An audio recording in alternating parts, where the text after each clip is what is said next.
The Orleans Firebirds have traveled off the Cape to head to Spillane Field to take on the Wareham Gatemen in an East vs. West showdown here in Wareham, Massachusetts. We welcome you here to the birdcage above Spillane Field on the third base dugout alongside my broadcast partner Thomas Zinzarella. I'm Josh White, and Thomas, the Birds got off to a great start riding the first place momentum, not just in the East Division, but in the Cape as a whole. Orleans, though, has lost the last two games to rival Chatham, and they now sit at 11, 6-2. Yeah, the Anglers just had the Firebirds number over those two games. In the first game in Chatham, the Firebirds were up early, and then Chatham came roaring back through the rest of that game. You could really feel Chatham gaining momentum, but last game, Firebirds take a 1-0 lead in the first inning before the Anglers' bats really get things going. For the Anglers up 8-1 after 7.5, but the Firebirds, they come back with a couple runs of their own, 2 runs in the 8th and 4 in the 9th. They had the runners on the corners with 2 outs. Again, the tying run at third, the go-ahead run at first. The Firebirds had a couple chances, just couldn't quite cash in. A couple base hits that just would not fall for them. That was probably the biggest thing for them yesterday. So the Orleans Firebirds 11, 6-2, a half a game out of the East Division lead. Wareham 10, 8-1. They are leading the West Division.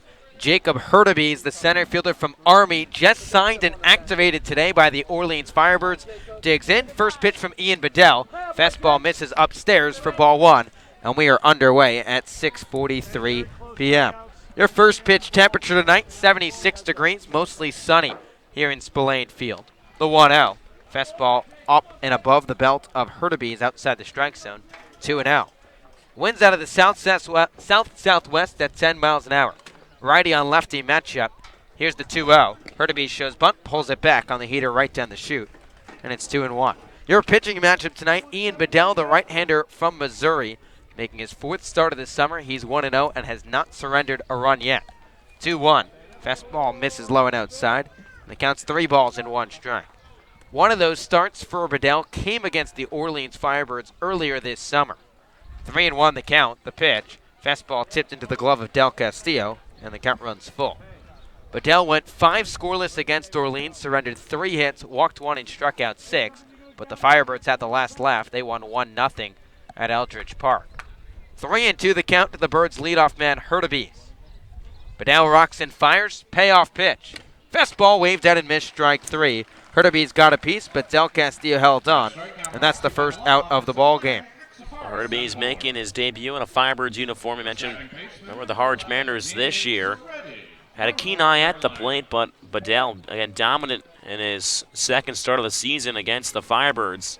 Trying to keep things rolling here. Danny Soretti now the batter for Orleans, switching second baseman from North Carolina. Swings at the first pitch, gulps this out to left field. Otsuka on the run near the line, lays out and makes the grab.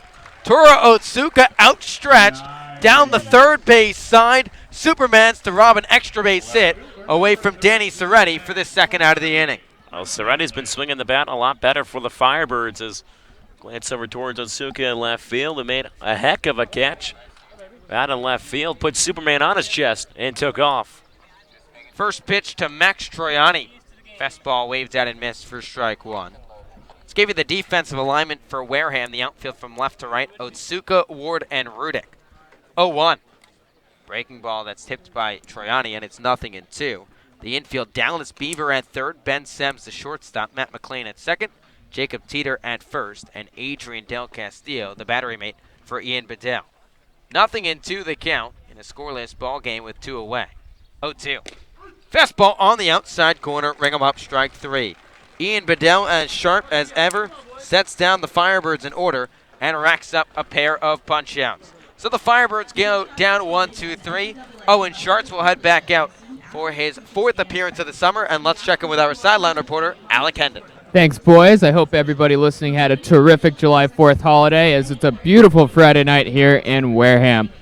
The Firebirds are coming off 2 tough losses to Chatham in back-to-back games, and they look to get back to their winning ways as they had 5 consecutive victories before this recent losing skid.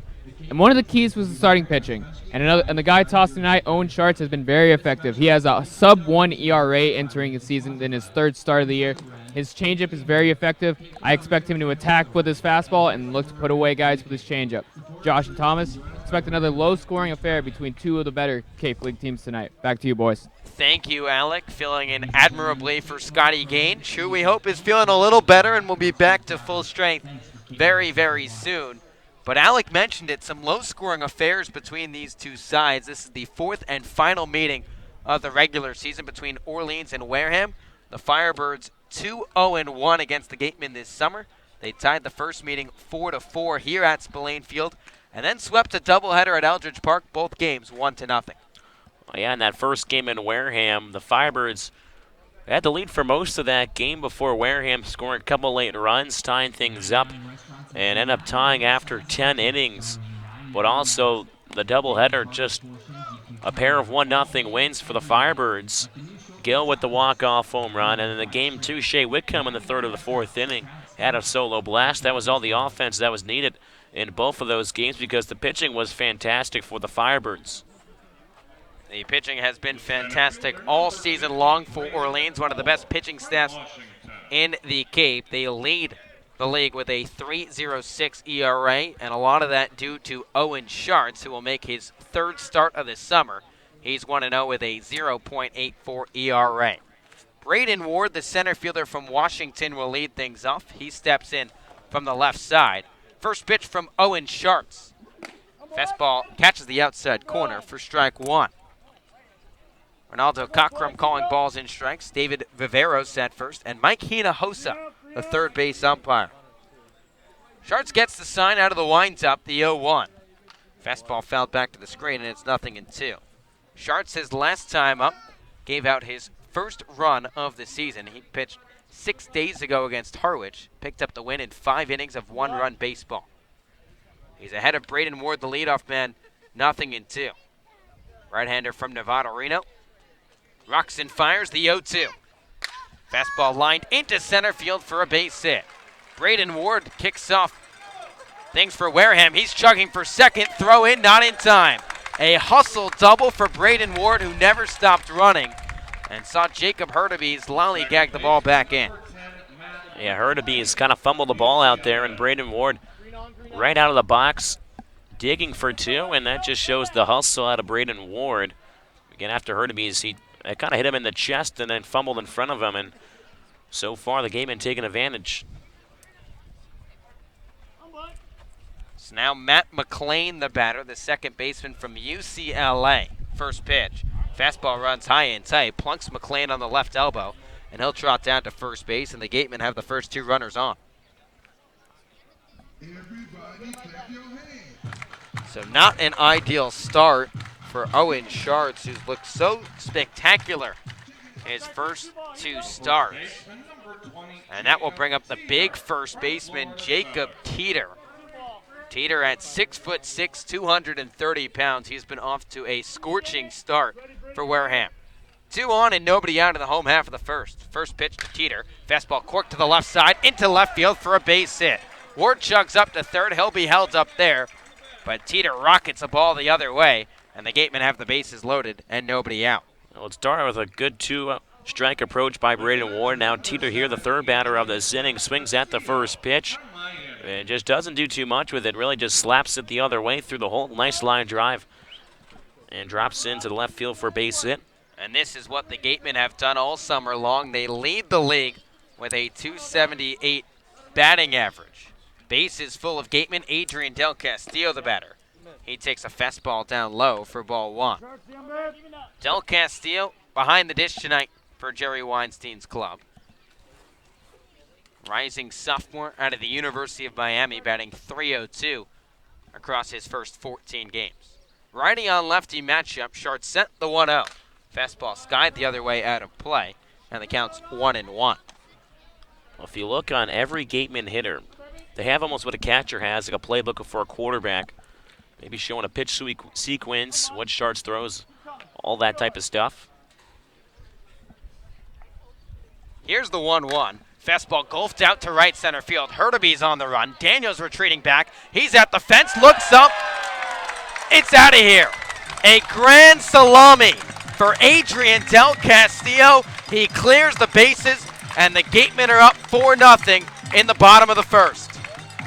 Well, the first inning is, and the MLB is where most of the runs the highest yielded inning, and the MLB, and well, the Gatemen have just jumped on Sharts early, and that's what you want to do if you're an opposing team. Try to get to the starting pitcher early and often before he gets comfortable out there and settles in. The wind is also blowing out towards right center as well, so Daniels thought he had a chance on it. So did Hurtubise, the center fielder. That ball just took off last second. He got out. So now Dallas Beaver will dig in with the Gatemen on top of the Firebirds 4-0. First pitch to Beaver, a fastball in there for strike one. That's Del Castillo's third home run of this summer. He's now up to 10 RBIs. 0-1, fastball misses low and outside, and it's 1-1. And that ball got out in a hurry off the bat of Del Castillo. Sharts out of the windup, the 1-1. Breaking ball fisted foul, and the count's 1-2. Daniels ready to climb the wall out there in right center. We know how much of a freakish athlete he is. 1-2 the count against Dallas Beaver. Here's the pitch. Fastball lined the other way, right over our heads, over the bleachers down the left side, and we'll do it again. Firebirds wearing their road white uniforms, red leather lettering across the chest. 1-2. Breaking ball bounces low, and it's 2-2. White caps, red brims for the Firebirds. For the Gatemen, Friday night Reds here at Spillane Field with white lettering across the chest. 2-2, chopped to the right side. The second baseman, Soretti, shifts to his left. Sidearm throw to first for the first out of the home half of the first. Be interesting to see if a team like Wareham, when they wear their Sunday night Reds, what's the average at home especially? What's the average runs that they score? You know, to go back to sabermetrics, how about the jerseys? It's now Mike Antico, the batter. Antico out of St. John's. First pitch, he's swinging, lofts us into shallow center field. Hurtubise is on the run, makes the catch in stride for the second out of the inning. Hurtubise is taking over for Jordan Lala out in center field, and both of them have some speed, and Hurtubise is able to track that one down. Hung up for just enough that he could charge in and take a hit away from Antico. Jordan Lalo went home early this morning. The Firebirds called up Harwich. They said, hey, we got a spot for Jacob Hurtubise. They gave him a permanent contract to man the outfield. Righty on lefty matchup. First pitch to Ben Sems. Fastball nips the outside corner for strike one. Wareham an early 4-0 lead over Orleans here in the bottom of the first. We've seen these leads not be able to hold up, though, in recent games for the Firebirds. 0-1, smack to the right side on a hop for Danny Soretti, who fields, fires to first, and this side is retired. But not before the Gatemen strike first. Wareham scores 4 runs on 3 hits, no errors, and they leave nobody left on base. After 1, Gatemen 4, Firebirds nothing. Listen to Firebirds Baseball on the Birds Broadcast Network.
So top of the second we go here at Spillane Field. The Gatemen leading the Firebirds 4-0. Ian Bedell set to face the heart of this Orleans lineup. First pitch to Matt Goodhart, a fastball that misses low and inside for ball 1. Bedell set down the Firebirds with ease in that first inning and struck out a pair. Got some defensive help from Tora Otsuka. 1-0. Fastball cut on and missed, and it's 1-1. Then the Gateman offense got to work, the best offensive team in the Cape. A grand slam by Adrian Del Castillo, scoring all 4. 1-1, fastball right at the knees of Goodhart on the outside part of the plate, and it's 1-2. Goodhart has been a major spark for this Firebirds club, batting .333 across his first 6 games in the Orleans Red. 1-2. Fastball runs outside, and it's 2-2. He's running a 6-game on-base streak. He's reached base in every game he's played, and including a 1-for-4 night with an RBI an evening ago. 2-2. Breaking ball waved out and missed, strike 3. Strikeout number 3 for Ian Bedell. He struck out 3 of the first 4, and there's 1 away. Well, Ian Bedell continues to sparkle against the Firebirds. He has 6 strikeouts in his other start versus the Firebirds, has 3 in the early goings. It's now the first pitch to Zach Britton's chopped out of play. 0-1. Britton, a late addition to this lineup. It was Raymond Gill originally slotted at first base, but Gill scratched late, and Britton emerges to make his first start in the infield this summer for the Birds. 0-1 the count, the pitch. Fastball off the dish, and it's 1-1. Gateman 4, Firebirds 0, here with 1 away in the top of the second. Bedell working quickly back on the rubber. Holding the tan mitt in front of the face, rocks and fires the 1-1.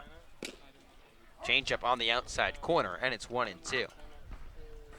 Britton out of the University of Louisville, a natural catcher, has played some right this summer, hitting .269 over his first 6. 1-2.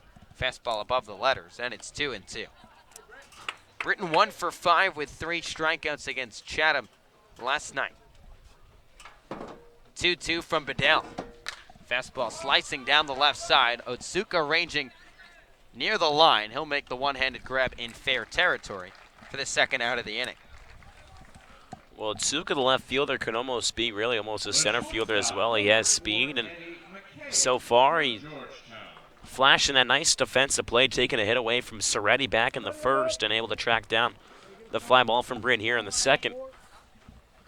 So Bedell's retired the first 5. First pitch to Eddie McCabe, a heater on the inside corner, called strike 1. McCabe, the shortstop tonight for Kelly Nicholson's club, hitting .222. 0-1. Fastball fouled back off of Del Castillo's glove, and it's 0-2. Wareham leading Orleans 4-0 with 2 quick outs in the second. Righty on righty matchup.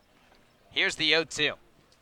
Breaking ball bounces low. Del Castillo knocks it down, and it's 1-2. McCabe 2 for 5, drove in a pair of runs last night against the Anglers. He was integral to the Firebirds' comeback. 1-2, another breaker misses low, and it's 2-2. The Firebirds were down 8-1 last night against Chatham heading into the 8th. But really, Orleans did not go down without a fight like they've done so many times this summer. They scored 6 runs across the final 2. 2-2, smack to the left side, in the hole, past the dive attempt, into left field for a base hit. Eddie McCabe shoots a single through the left side, and the Birds have their first base runner of the night, hit with 2 away in the top of the second. Well, McCabe had 2 base hits yesterday. Started yesterday's game 0 for 3, but was instrumental in the comeback for the Firebirds. Had a pair of RBIs in the 8th and the 9th inning, and now here, getting things going for the Firebirds in the second inning. It's now a chance for Shea Whitcomb, who smacked the winning run against the Gateman back at Eldridge. First pitch to Whitcomb, he flies this down the right side and out of play for strike 1. Whitcomb, a solo home run in game 2 of that doubleheader, the only run scored in that game. Orleans won both games of the doubleheader at Eldridge Park 1-0. They walked it off on the first one thanks to a shot over the left field fence by Raymond Gill. 0-1 to Whitcomb. Breaker drops in on the inside corner, and it's 0-2. And then Whitcomb crushed the ball over the scoreboard and actually hit the scoreboard at Eldridge Park. Firebirds trailing the Gatemen 4-0 with a runner on first and 2 away here in the second. And Bedell steps off the rubber. Now the right-hander from Missouri back on. Set at the belt, working out of the stretch for the first time tonight. The 0-2. Fastball skied down the right side, slicing out of play. Teeter gives chase. This runs out of room, and we'll do it again. Whitcomb just under the Mendoza line, batting a .194, but has really started to heat up. Got the night off last night at Eldridge Park against the Anglers, but played at Veterans Field Snapped his 6-game on-base streak, going 0 for 4. McCabe extending his lead at first. The 0-2. Breaking ball.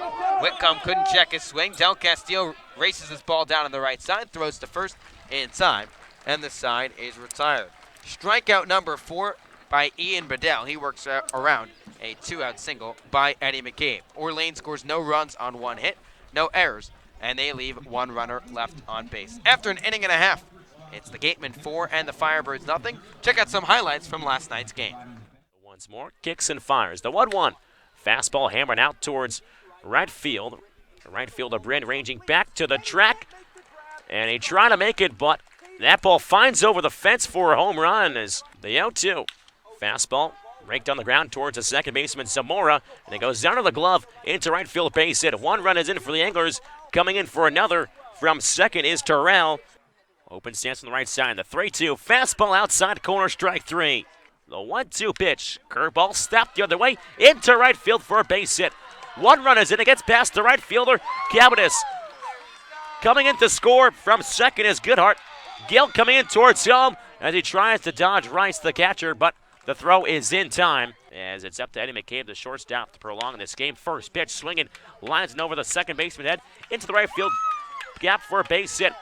Coming around to score from second is Triani. The tying run will be at the plate, and David Avitia. As Murray slices one over towards the second baseman, gets past the second baseman, Jones in the right field for a base hit. Trotting in from third is Ray Gill. The 3-2. Fastball lined down the left field line for a base hit. Coming around third is McCabe. He'll come in to score. Holding up over at third is Tanner Murray. And Avitia will cruise to second base. It's an RBI double. The 2 and a Zamora. Cracks on the left side over towards the third baseman. Field. Wareham with a 4-0 lead over Orleans. Owen Schartz, the right-hander from Nevada, back out there. First pitch to Matt Rudick. Fastball right down the chute for strike 1. Rudick batting from the left side, one of 7 lefties in this lineup tonight for Jerry Weinstein. Schartz stares in for the sign, rocks and fires. 0-1. Fastball slicing down the left side. Long run for the left fielder, Triani. He makes the grab in fair ground for the first out of the inning. So make it 4 in a row retired by Owen Schartz after serving up the grand slam.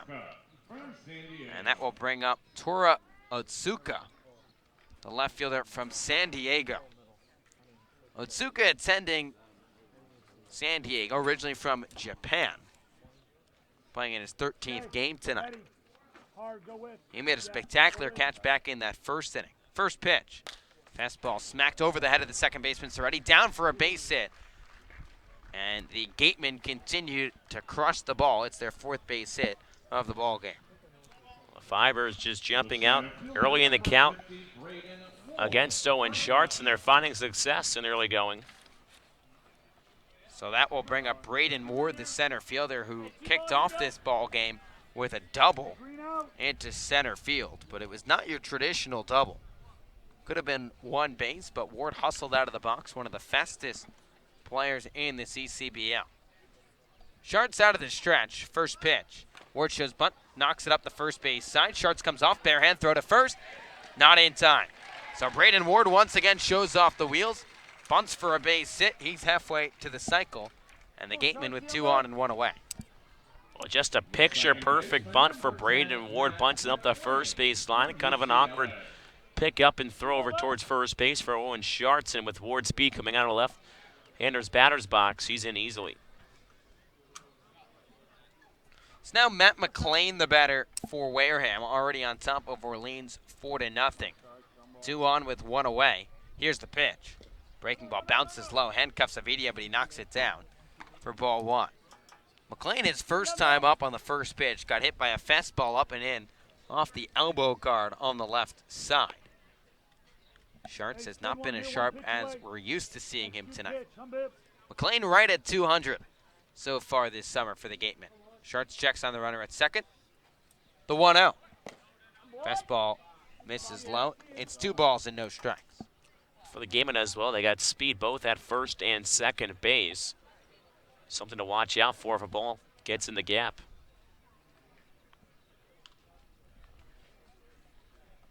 McLean 0 for his last 16 at the dish. 2-0. Breaker misses low, and the count's 3 balls and no strikes. Jacob Teeter, the first baseman from Florida Southern, waits on deck. And they know Owen Sharps was going to be throwing a lot of strikes, and the gatemen have swung early in counts. 3-0 the count to Matt McLean. 2 on with 1 away. Here's the pitch. Fastball misses off the dish. And Sharts issues a free pass to McLean to load the bases. So now David Avidia going to come out and have a word with Sharts, just trying to calm him down. And definitely the move by Avidia. He's got many games here in the Cape so far. Defensive-minded guy that always has the pitcher in mind, especially after throwing all those strikes into the first couple hitters, then falls behind 3-0 to McLean and walks him on 4 pitches. So the bases are loaded for Wareham, already up 4-0. Jacob Teeter, the batter, first pitch. Fastball skied out of play for strike 1. Teeter a single his first time up, laced one the other way. Big lefty from Florida Southern, 6'6", 230 pounds. Has shown off the power as well here on the Cape. 2 homers through the first 17 games. Here's the pitch. Fastball chopped to the right side, into right field for a base hit. Otsuka's in, Ward getting the green light around from third. Daniels' throw cut off. It's a 2 RBI single for Jacob Teeter, advancing Matt McLean from first to third, and the Gatemen lead early 6-0 over the Firebirds. Well, you know, anything to the outfield, at least 2 are coming in with Ward on second base. He comes around, and Bryn actually able to cut it off, so prevents Teeter from advancing maybe another base. As we saw in the other last 2 games or so against Chatham, just mistakes like that, not hitting the cutoff man, anything like that, cost the Firebirds, giving the opposing team an extra base. So already a 6-0 lead for Wareham and threatening for more. Runners on the corners with 1 away here in the bottom of the second, and Adrian Del Castillo at the dish. First pitch, fastball misses low for ball 1. Del Castillo got the Gateman on the board, smacked a grand slam over the right center field fence. Del Castillo's 3rd home run of the summer. He's reached base now in every game except for 1, including 11 straight. 1-0. Fastball misses up and away. It's 2 balls and no strikes. Del Castillo, a unanimous freshman All-American this past season at Miami. Hit .331 with 12 home runs. 2-0. Fastball smacked down the other way, and it's 2-1.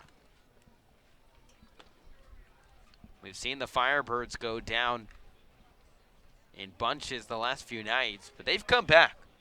Yeah, they're a team that does come back, no matter how much the deficit is. The comeback kids. 2-1 pitch. Breaking ball up in the zone that Del Castillo gets a piece of, and it's 2-2. Teeter's on at first after a 2-run single. McLean 90 feet away at third, with the Gatemen on top of the Firebirds 6-0. Rare to see Owen Sharp struggle like this in a ball game. He had only given up 1 run through his first 10-plus innings. 2-2.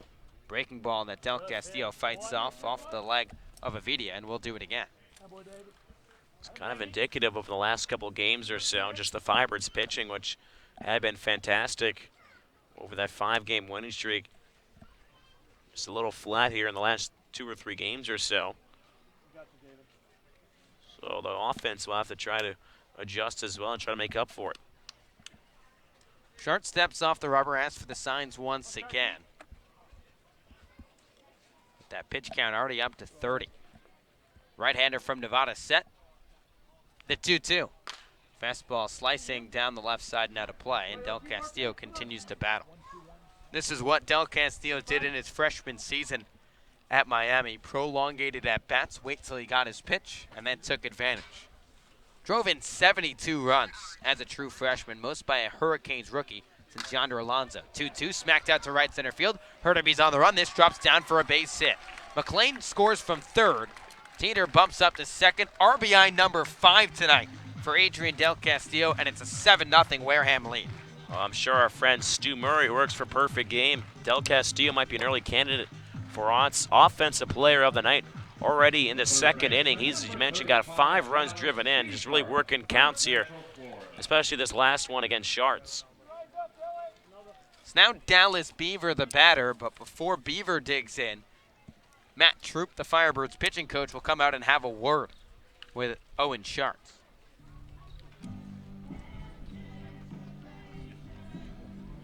Sharts looking out towards that bullpen. So far, doesn't look like there's any action down there in the Orleans bullpen in left field. So this will be Sharts' jam to kind of figure his way through. And again, had only given up 1 run across his first 10-plus innings. Just for whatever reason tonight does not have it. And you got to give credit to Wareham, the best hitting team coming into tonight's ball game. They've got weapons at the top of their lineup. Look at Jacob Teeter, Adrian Del Castillo. That's their entire run production for the night. Del Castillo, 5 RBIs, Teeter with 2. The 3 4-hole hitters have killed the Firebirds. You think about it yesterday as well against Chatham, the 8-9 guys kind of were, you know, the 2 cogs in the machine for the Anglers. So Wareham leading Orleans 7-0 here in the bottom of the second. 2 on and 1 away. First pitch to Dallas Beaver. Fastball bounces low, scooted out by Avedia for ball 1. It's also hard to beat a team 4 times in one season, especially when you only play 4 games. Here's another parallel. The first inning, the first 4 batters reached. Then Sharts sets down the next 3. 1-0. Fastball skied out to left center field. Hurtaby's on the run, left center field gap. This one gets down and will roll to the wall.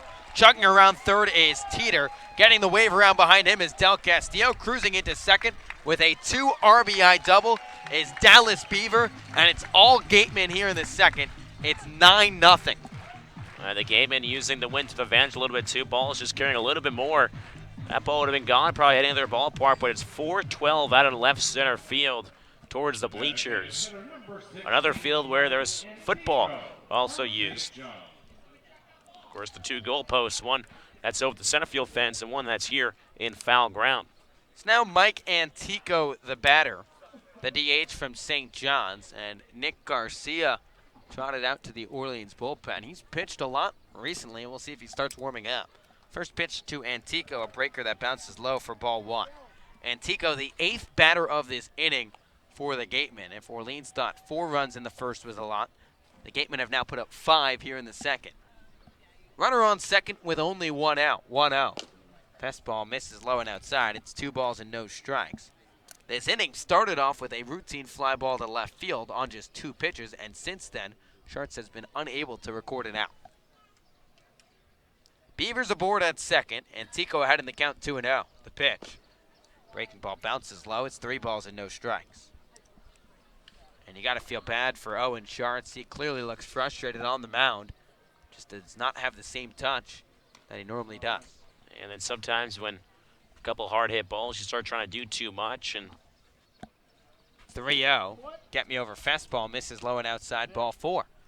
So Sharts can't even locate the heater on 3-0. Issues a 4-pitch walk. And that will bring up Benjamin Sems, the 9th batter this inning, with Dawson McCarville starting to toss in the Firebirds pen. yeah, Owen Sharts only had 3 walks and 10 2/3 of work this year. He's been spectacular for the Firebirds, but again, just hasn't been the same Owen Sharts tonight. He's issued 2 walks in this inning alone. First pitch to Ben Sems. Fastball misses above the letters for ball 1. Gateman a 9-0 lead here in the second and looking for more. Unless Sharts induces a double play right here, the Gateman will bat around. 1-0 the count, the pitch. Fastball slicing out of play down the left side, and it's 1-1. Sems bounced out to the right side, 4-3 to end the first inning. Shortstop from Kansas hitting .341 entering tonight. Antico aboard at first, Beaver off of second, with 1 down here in the last of the second. 1-1. Fastball smacked the other way, and it's 1-2.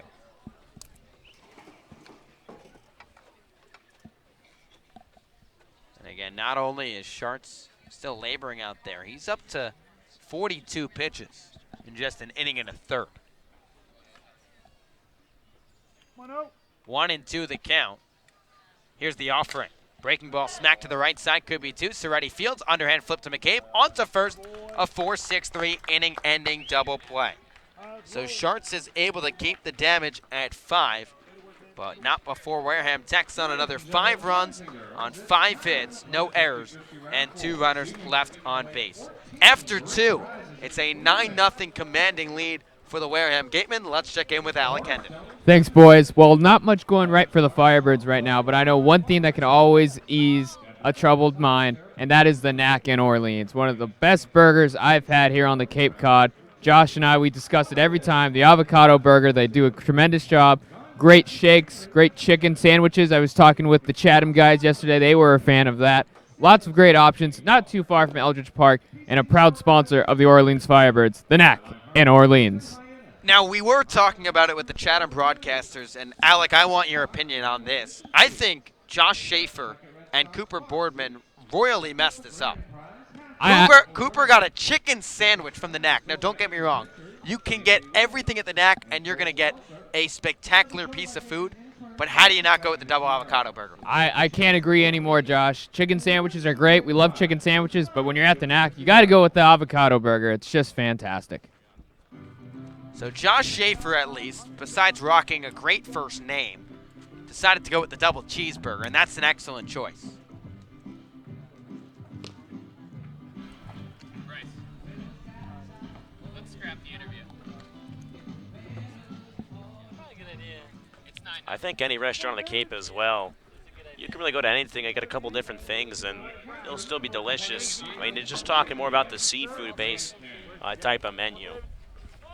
Now that's what makes the Knack so unique. It's not a seafood place. Now they do have those options. Oh, yes, yeah. They specialize in the burger, in my opinion. First pitch to David Avidia. Fastball misses low for ball 1. Gateman 9, Firebirds nothing as we head to the top of the 3rd at Spillane Field. 1-0. Fastball skied by Avidia down the right side. First baseman Teeter trailing back on the outfield grass. The second baseman McLean comes on, makes the over-the-shoulder catch for this first out of the inning. The shadows starting to play a part here at Spillane Field, as pretty much most of the outfield is in the sun, but most of the infield is in the shade, as the left field corner is going to be in the shade. So over there, they're fighting right at the sun on the right side, and McLean calls off Rudick and Teeter, the first baseman and right fielder, to make the catch. It's now a battle of 2 SEC foes. First pitch from Bedell to Daniels. Fastball waving a miss for strike 1. Daniels last night against Chatham, 0 for 2, walked once and struck out once, but that doesn't tell the whole story. Daniels smoked the ball to the left field fence, almost a grand slam. Daniels calls time with Bedell already in the windup, but the home plate umpire Ronaldo Cockram grants it. 9-0 in favor of Wareham here with 1 away in the 3rd. 0-1 from Bedell. Breaking ball ties up Daniels, and it's 0-2. Yeah, Daniels put some good swings on the ball yesterday against Chatham. You mentioned that moonshot that almost was over the fence, would have made it a 1-run ball game in the 8th. And you think about the 9th then, it's a whole different story. The 0-2, fastball on the outside corner, strike 3. Punch out number 5 for Ian Bedell through the first 9 hitters, and there's 2 away here in the 3rd. Well, in his second start here against Orleans, it's kind of the same story. In his first start, he had 6 strikeouts and 5. Now you mentioned he's 6 through almost 3 here in his second time around. First pitch to Jacob Hurtubise, smack to the right side, right at the first baseman. Teeter knocks it down, takes it to the bag himself, and the side is retired. Another 1-2-3 inning for Ian Bedell, as the Firebirds have nothing doing through the first 3. It's the Gatemen 9 and Orleans nothing. Thomas, let's look around the Cape.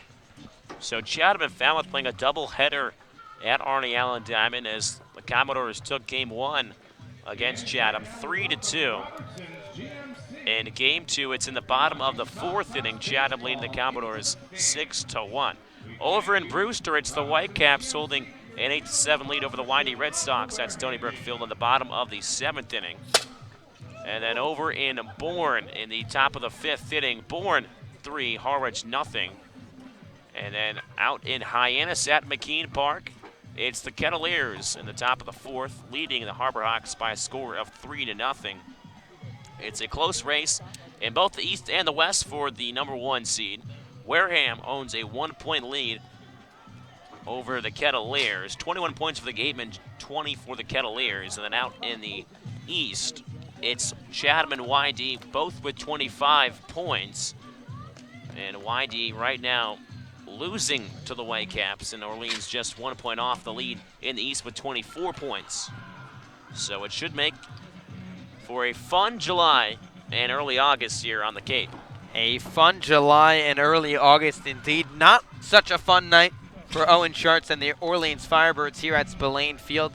The night is done for Sharts, just lasted 2 innings. Got tagged for 9 runs, all earned. Surrendered 8 hits, walked 2, and struck out nobody as Dawson McCarville, the right-hander from Grand Canyon, will come into the ballgame. We'll step aside for a short break. Listen to Firebirds Baseball on the Birds Broadcast Network.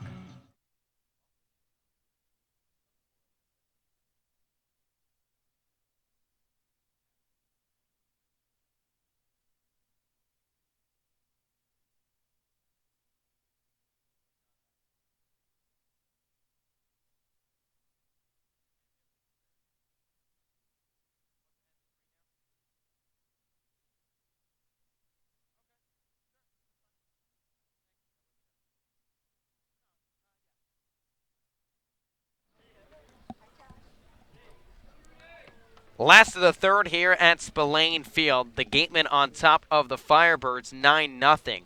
Dawson McCarville, the right-hander from Grand Canyon, will replace Owen Sharts on the bump for the Firebirds. McCarville will face 8-9-1 of this Gatemen lineup. First pitch to Matt Rudick. Fastball catches the outside corner for strike 1. Rudick in his last AB flew out to left field to start the second. That was part of a 5-run frame for Wareham. McCarville a deep breath, the 0-1.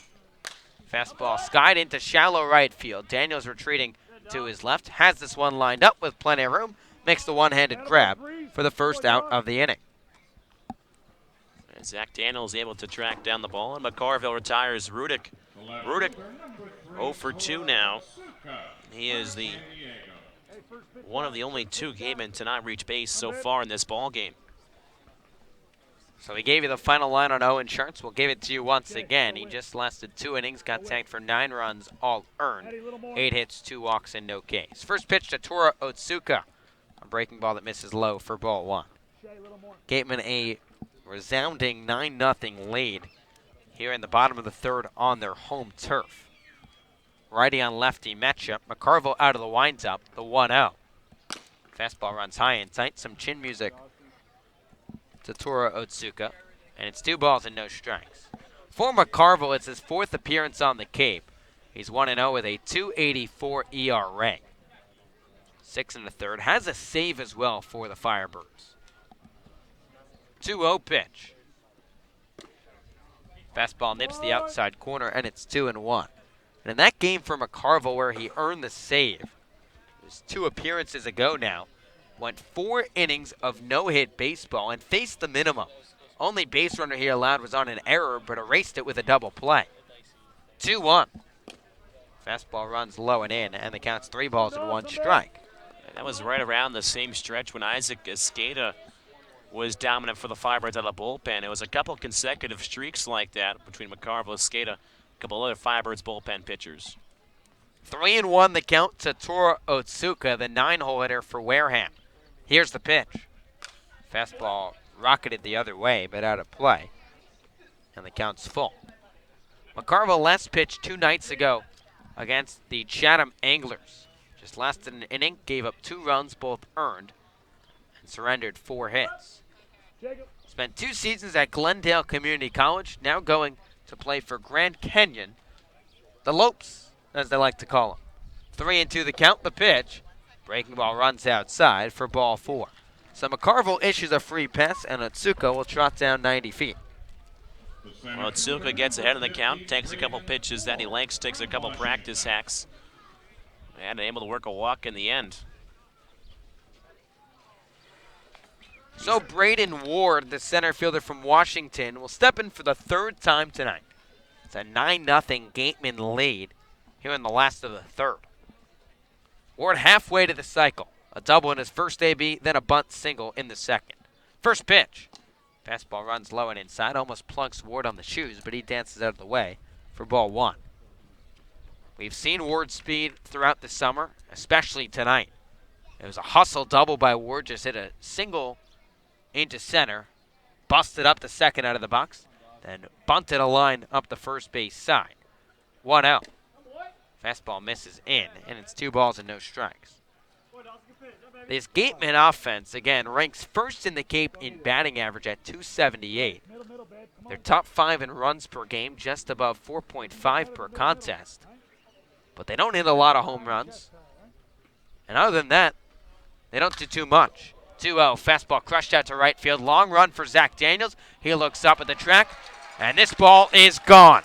2-run shot off the bat of Braden Ward. He's a triple shy of the cycle. We're only in the third inning. Make it 11-0 Wareham. Well, the Gatemen just keep pounding and pounding balls all over the ballpark. And Braden Ward having himself an evening to remember so far, and it's only the third inning you mentioned. You mentioned our good friend Stu Murray, who works for Perfect Game, trying to pick a Cape Cod Baseball League player of the night. There's going to be some stiff competition just looking up and down this Wareham lineup. First pitch to Matt McLean. Breaking ball that nips the inside corner for strike one. Might have to do a two-way tie or something. He's done them a couple times, and especially when it's teammates, probably makes it a little easier. 0-1 to McLean. Breaking ball out of the zone, but McLean goes fishing, and it's 0-2. Now you just get the sense McCarville looks pretty angry on the mound and pitching briskly. Don't wake the beast. Righty wheels and deals the 0-2. Breaking ball bounces low. His future college teammate David Avidia blocks it down, and it's 1-2. And how about that? What a cool experience it is for McCarville and Avidia. Obviously haven't played the last 2 seasons together, but come the fall and the spring, they will. 1-2. Fastball slicing out to right center field. Long run for Hurtubise. He can't get there. This 2 hops the fence. Taking for second is McLean. He'll take the turnaround for third, put on the brakes. It's a 2-out double. Check that, a 1-out double for Matt McLean. I mean, these Gateman hitters, they don't get phased when they're down in the count. As McLean was down 1-2 after he fell behind 0-2 and just chokes up on the bat. Quickens his swing and able to find the grass out there in right center. It's now Jacob Teeter, the first baseman from Florida Southern, will step in from the left side. He's 2 for 2 today with a pair of RBIs. First pitch, breaking ball bounces low. Avidia knocks it down for ball 1. It's 11-0 in favor of Wareham with 1 out in the bottom of the third. Far from an ideal start for the Orleans Firebirds. Righty on lefty matchup. The 1-0. Breaking ball bounces low. It's 2 balls and no strikes.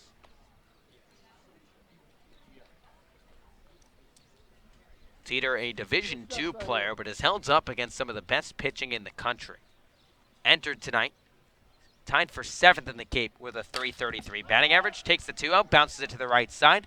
Zach Britton, the first baseman, down to a knee. He'll trot to the bag himself.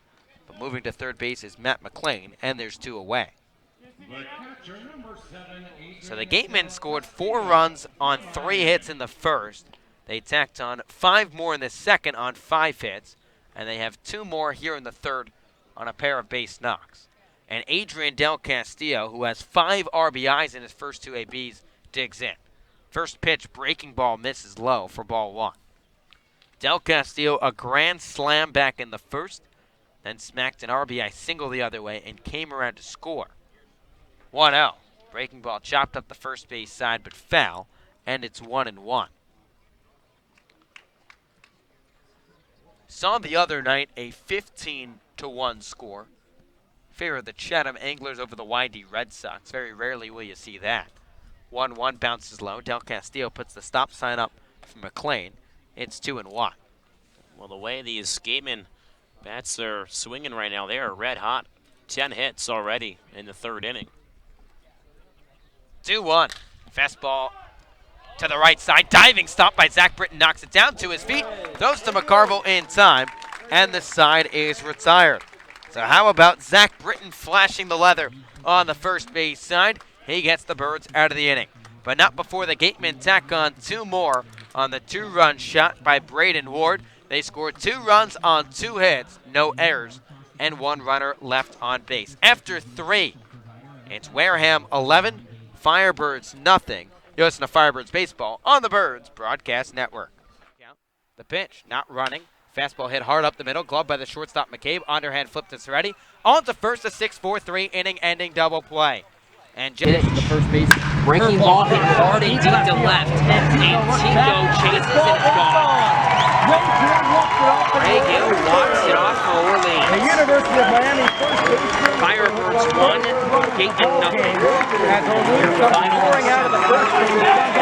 Didn't take much. 1 run on just 4 hits In for the the first 7 Firebirds. innings. And Gill dropped his whole plate. He is mobbed by all the water in the Sunset ballpark as the Birds win it.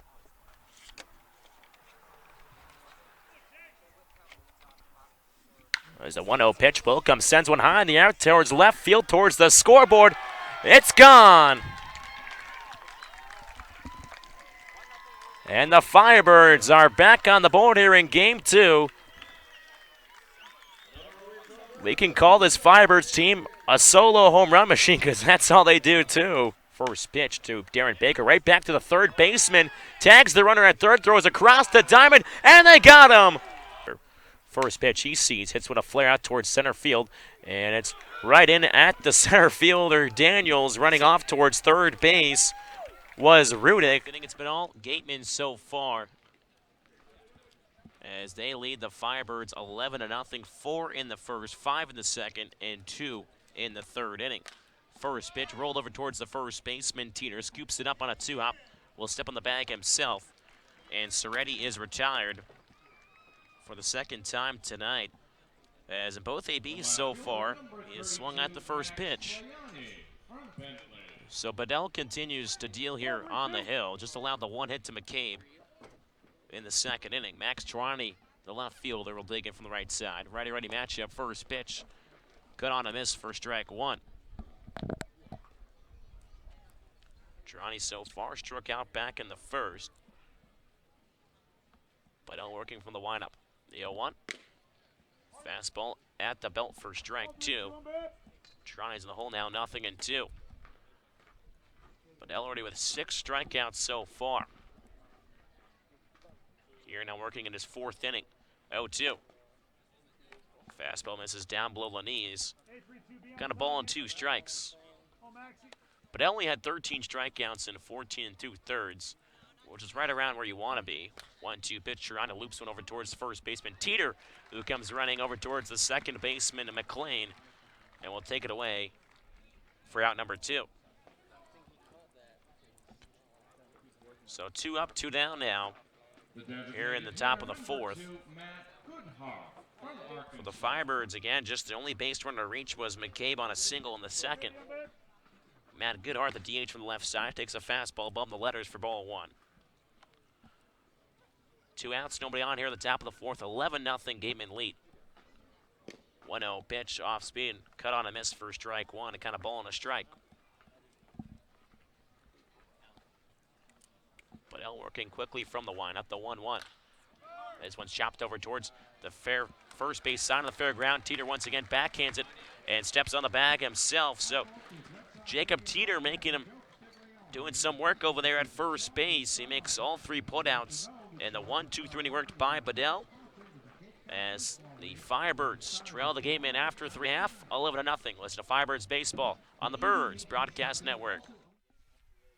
Here's the 1-2 pitch again. It's a breaker that Samuelson just looked like he was swinging a tennis racket at and couldn't make contact.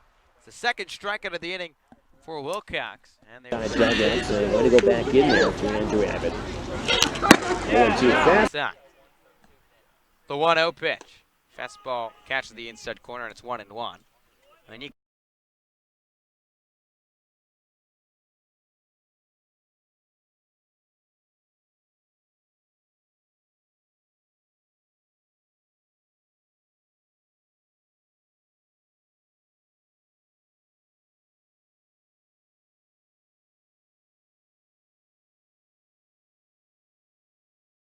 Lane Field. Gateman so far 11 runs, 10 hits, no errors. Orleans just the one hit by Ed McCabe, which was a single. But Dell's been dominant on the mound as Dawson McCarville will head back to the rubber for the Firebirds here in the bottom of the 4th inning. The Gatemen have scored in every single inning so far as McCarville tries to change that theme here. Dallas Beaver, the third baseman, will dig in from the left side. McCarville, the right-hander, kicks and fires. First pitch fastball is in there for strike one. Beaver, the third baseman and catcher from Central Florida. So far, 1 for 2 today. As the 0-1 pitch is hit high, they are towards the left center field. Hurtabee's on the run back towards the track. It one hops off the wall. Hurtabee's picks it up, throws it to the cutoff man, and Eddie McCabe. And Dallas Beaver with his second double in tonight's ball game. He's now 2 for 3. And the Gatemen continue the trend here as Beaver is the leadoff man on here in the 4th. So now it's Mike Antico, the outfielder who is in the DH spot tonight out of St. John's. Has reached on a walk so far. Back in the second, flew out in the first. Left-hander Antico takes first pitch fastball at the letters for strike one. Again, Wareham wearing their home or their Redshirt Friday red home uniforms here to honor all of the soldiers active in the past as the 0-1. Misses inside as Antico backs off the dish. Kind of ball and a strike. Beaver over at second base. He started off this inning with a double. Still nobody out here in the bottom of the 4th. 11-0 Gateman lead. McCarville comes set. Kicks and fires. The 1-1 off speed. Wave and a miss for strike two. As McCarville gets Antico. Swinging at a pitch out of the zone. Got 1 ball and 2 strikes on Antico. No batting gloves with the high socks here for Antico. McCarville looks back at Beaver at second. Glove towards the face. Looks back once more. The 1-2. Roll it right back to the pitcher. McCarville throwing to first base as Beaver will advance over to third. McCarville just going for the sure out. And there's one away here in the bottom of the 4th inning. So Beaver over at third base with 1 out. Bottom of the 4th inning, Gateman 11, Firebirds nothing. Ben Sims, the shortstop from Kansas, will set the new battle from the left side.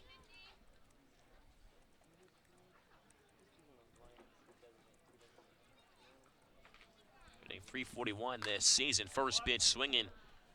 This one up and out of play on the third base side. Count nothing at 1. Sims, as I mentioned, batting .341. 2 for 4 his last game against YD. Hits in 4 of his last 5 games, but so far just 1 for 6 against Orleans. The 0-1 pitch, once again, has popped up and out of play. Count nothing in 2. And then again, the Firebirds pitching against the Gatemen has been splendid until this final game here at Spillane. The 3 games prior, just 4 runs manufactured, and that was all in 1 game. The Firebirds shut out the Gatemen twice in the doubleheader. The 0-2 from McCarville. Fastball misses up and out of the zone. Kind of ball on 2 strikes. Sims so far 0 for 2. A ground out and ground out to do double play. He's one of the only 2 Gatemen hitters not to reach base. The 1-2. Fastball rolled over towards the first baseman, Britton. Goes down to 1D, scoops it up, will step on the bag. As Beaver come around to score from third base. And the Gatemen tack on another here in the 4th. It's now 12-0. So Sims does his job, drives in a run. There's now a 2 outs, nobody on in the bottom of the 4th. It's Matt Rudick, the right fielder from the left side, facing the right-hander McCarville. First pitch off speed just misses below the knees for ball 1. So the Gatemen have scored at least 1 run in every single inning up until this point. 1-0 pitch from McCarville. High chopper over towards the first base and backhanded by Bryn. Hustles over to first base and will beat Rudick over there as Bryn was a busy man in that half inning. But the Gatemen once again strike for 1 more. 1 run on 1 hit, no errors, and nobody left on base. After 4, it's the Gatemen 12, the Firebirds nothing. We're going to send it over to our silent reporter, Alec Hendon. Yeah, thanks, Thomas. Well, not much going right here for the Firebirds early here in Wareham. but I know some place that will always cheer me up. Land Ho in Orleans. Some of the best chatter on the Cape that I've had so far. Open late, great full menu, full bar for everyone's essentials here in Orleans. Located not too far from Eldridge Park. Land Ho, a proud sponsor of the Orleans Firebirds. Back to you, Thomas. And thank you, Alec. And things just haven't gone the Firebirds' way so far here at Spillane Field. Again, the Firebirds were 3-0 against the Gatemen coming into this game. It's hard when you face a team so many times, especially a fourth time around, who try to just dominate on the mound that the Firebirds have done again. It was a tie here the first time back on June 14th, tied at 4, and then the Firebirds in a doubleheader in Orleans won each game 1-0. So again, it's the Gatemen 12, Firebirds nothing here now in the top of the 5th inning. Zach Britton will start things off, the first baseman, who was busy that last half inning. Made a nice couple defensive plays. Taps home plate twice from left side. As Ian Bedell works for his fifth inning of work, has only thrown 43 pitches through 4 innings. First pitch from Bedell skips into the mitt of Del Castillo. Count 1 ball and no strikes. Britton so far flew out back in the second. Again, just 1 hit for the Firebirds here. 1-0 pitch is hit over towards the hole on the left side, and it's through to left field for a base hit. So just like that, Zach Britton tacks on the second hit for the Firebirds as the leadoff man is on here on the top of the 5th. So Britton now 1 for 2 on the evening. As it's Eddie McCabe, he's the only other Firebird with a hit tonight. The Firebirds just getting through the order the second time around as Britton take a short lead over at first base. First pitch to McCabe. Off speed misses down on the zone for ball 1. Again, McCabe singled back in the second inning. Bedell has been fantastic so far. Kicks and fires the 1-0. Fastball catches the knees on Eddie McCabe. Count 1 ball and 1 strike. Again, 32 strikes, 14 balls for Bedell. He's been pounding the zone here. The right-hander out of Missouri comes set. The 1-1. Fastball misses out of the zone. 2 balls and a strike on McCabe, and we haven't seen that many times tonight where Bedell has fallen behind in a count. For most of this evening, he's been well ahead of every hitter. The 2-1 from Bedell. Fires a curveball. Good-looking pitch there. Finishes at the knees for strike 2. 2 balls and 2 strikes on McCabe.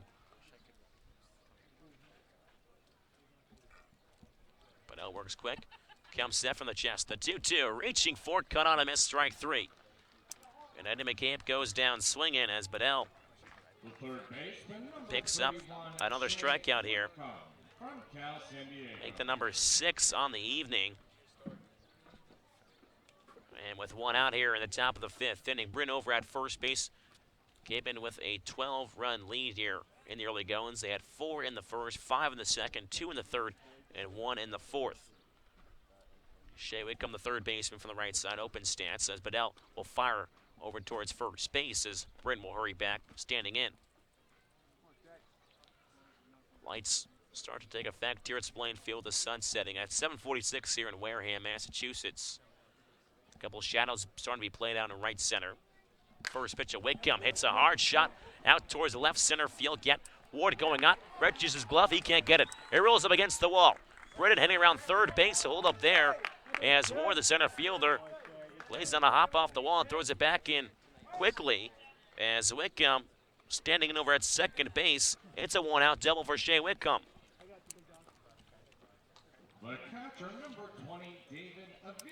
So now with just 1 out, runners on second and third for the Firebirds here in the top of the 5th as they try to chip into this deficit. Again, 2 of the 3 hits so far in tonight's ball game for the Firebirds have come in this half inning. David Avidia, the catcher out of Grand Canyon, had an RBI double down the left field line last night. Check swing. He goes around, says the first base umpire, David Vivieros, for strike 1. Vidia's RBI double came in the 9th inning to really make things interesting and cut it down to a 1-run lead 0-1 pitch, just swings right through an off-speed pitch. Video out in front. Count no balls and 2 strikes on Avidia. Starting to lift that average up here. Taking better ABs. But comes set, kicks and fires the 0-2 pitch. Cut on a miss, first strike 3. And Avidia goes down swinging. Second punch out in this half inning. 7 in the game now for Bedell. As there's now 2 outs here in the top of the 5th inning. Runners on second and third for the Firebirds. Again, game in lead, the Firebirds 12-0. But the Firebirds in striking distance here to put themselves on the board. So Zach Daniels will turn that back right foot into the right-hander's batter's box. A lot of pop in his bat from the right side. First pitch, takes a fastball at the ankle area for ball 1. Daniels so far struck out in the 3rd, but has had better ABs over the last 2 or 3 games, especially last game, even though he didn't collect a hit. A lot of good swings coming from the right-hander out of Tennessee. So Zach Brin over at third base, Shewickham over at second. 2 down in the inning. The 1-0. Check swing pitch in the dirt. Does not go around this time. So count is now 2 balls and no strikes on Zach Daniels as Bedell tries to get Daniels fishing on a pitch out of the zone. Daniels so far 2 RBIs. Had that big triple against Katuitt that would lead to a tie. That was about a week and a half ago. 2-0 pitch. Daniels chops it over the on-deck circle, over the fence here, over the dugout. As a mad scram for that foul ball. 2 balls and a strike on Zach Daniels. Takes his time getting to the right side, taps home plate with his black wood bat. Bedell brushing off his chest with his tan glove. Comes set from the chest, the 2-1. Off-speed pitch, cut out a miss as Bedell took something off there. Pitch up in the zone. So Bedell trying to work backwards in this count. 2 balls and 2 strikes on Daniels with 2 down here. Runners on second and third here in the top of the 5th. Gaming lead the Firebirds 12-0.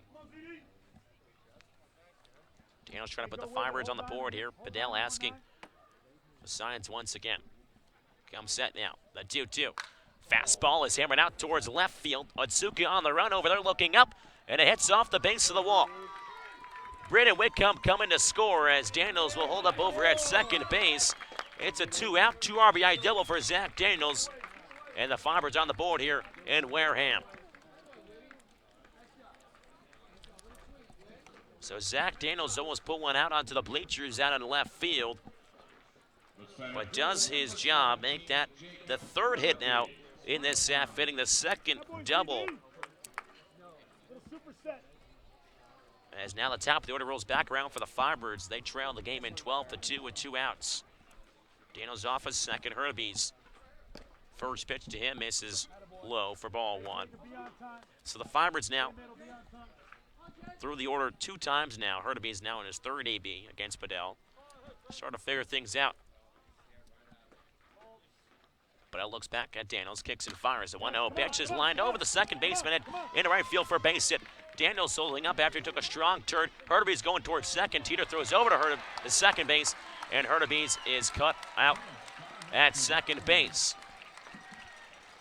So Hurtubise will go down with probably a single there, but the Firebirds tack on 2 runs.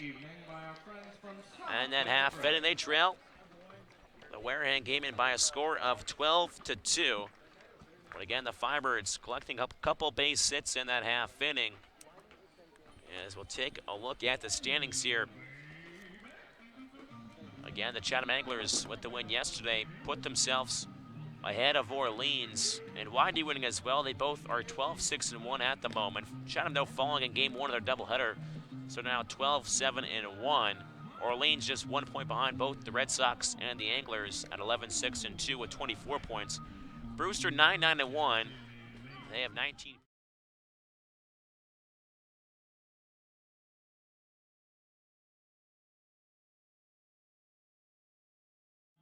All the West Division teams with 21 points. They're 10-8-1. The Kettleers in second with 20 points, 9-9-2. Falmouth 8-7-1. Bourne 6-11, and then Hyannis 3-15-1, rounding out the bottom.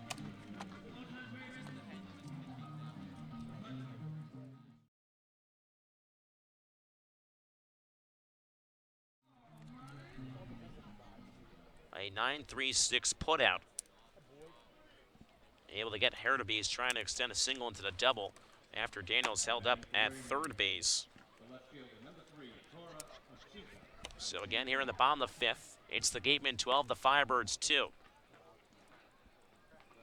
9-1-2 due up for the Gatemen. First pitch of Toro Tsuka. Pitch misses down below the knees for ball one. Dawson McCarville still on the hill here for the Firebirds. He's marked 2 innings so far, 35 pitches thrown.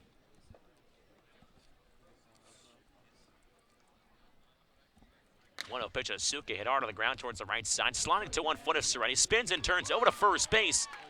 Brent able to connect the foot on the first base bag. It's a nice 4-3 put out for Danny Soretti. And Tsuka was retired for the first time tonight. So now Braden Ward will come to the dish for his 4th time already here in the bottom of the 5th. Again, the Gatemen have struck for at least 1 run in the first 4 innings of this ball game. Again, they lead 12-2. 11 hits for the Gatemen. As Duskin of Washington, Braden Ward, the center fielder from the left side. First pitch swinging, skies it up on the air down the left field line. Coming in is Tirani. Going out as a shortstop. McCampy falls. And it go over towards first base as the throw went back in. It looked like it popped up as McCabe was falling down. It dropped and then popped into the mitt of Troiani. Throws it back in as Ward able to scamper back towards first base. The second baseman, number 10, Matt McClain from UCLA. So Ward now still searching for that triple for the cycle. He has 2 singles, a home run, and a double. He leads off at first base as McCarville works from the stretch with 1 down. Kick and fires towards home. First pitch at the belt to Matt McClain. First strike 1. McClain, the second baseman of UCLA. He's played shortstop this year as well for the Gatemen. 0-1 pitch off speed, just missing down in the zone for ball 1. Kind of ball and a strike. McClain showing off the multicolored socks of the Gatemen wearing. A little navy blue with the 2 white stripe in the maroon on the bottom towards the ankle area. The 1-1 pitch. Fastball runs off the plate on the outside corner. Count 2 balls and a strike. McClain so far, 7 for his first 35. Owns a home run with 7 runs driven in. The 2-1 from McCarville. That one's fouled off at the plate as McClain will skip around the right-hander's batter's box.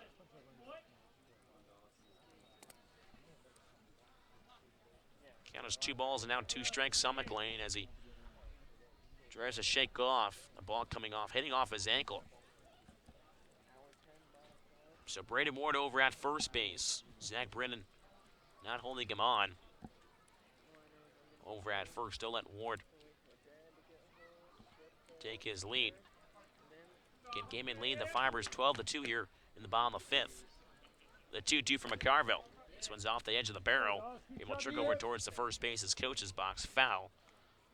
Count remains 2 balls and 2 strikes.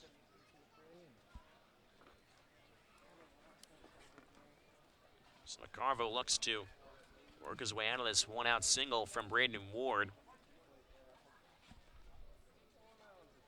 Comes set from the chest. The 2-2.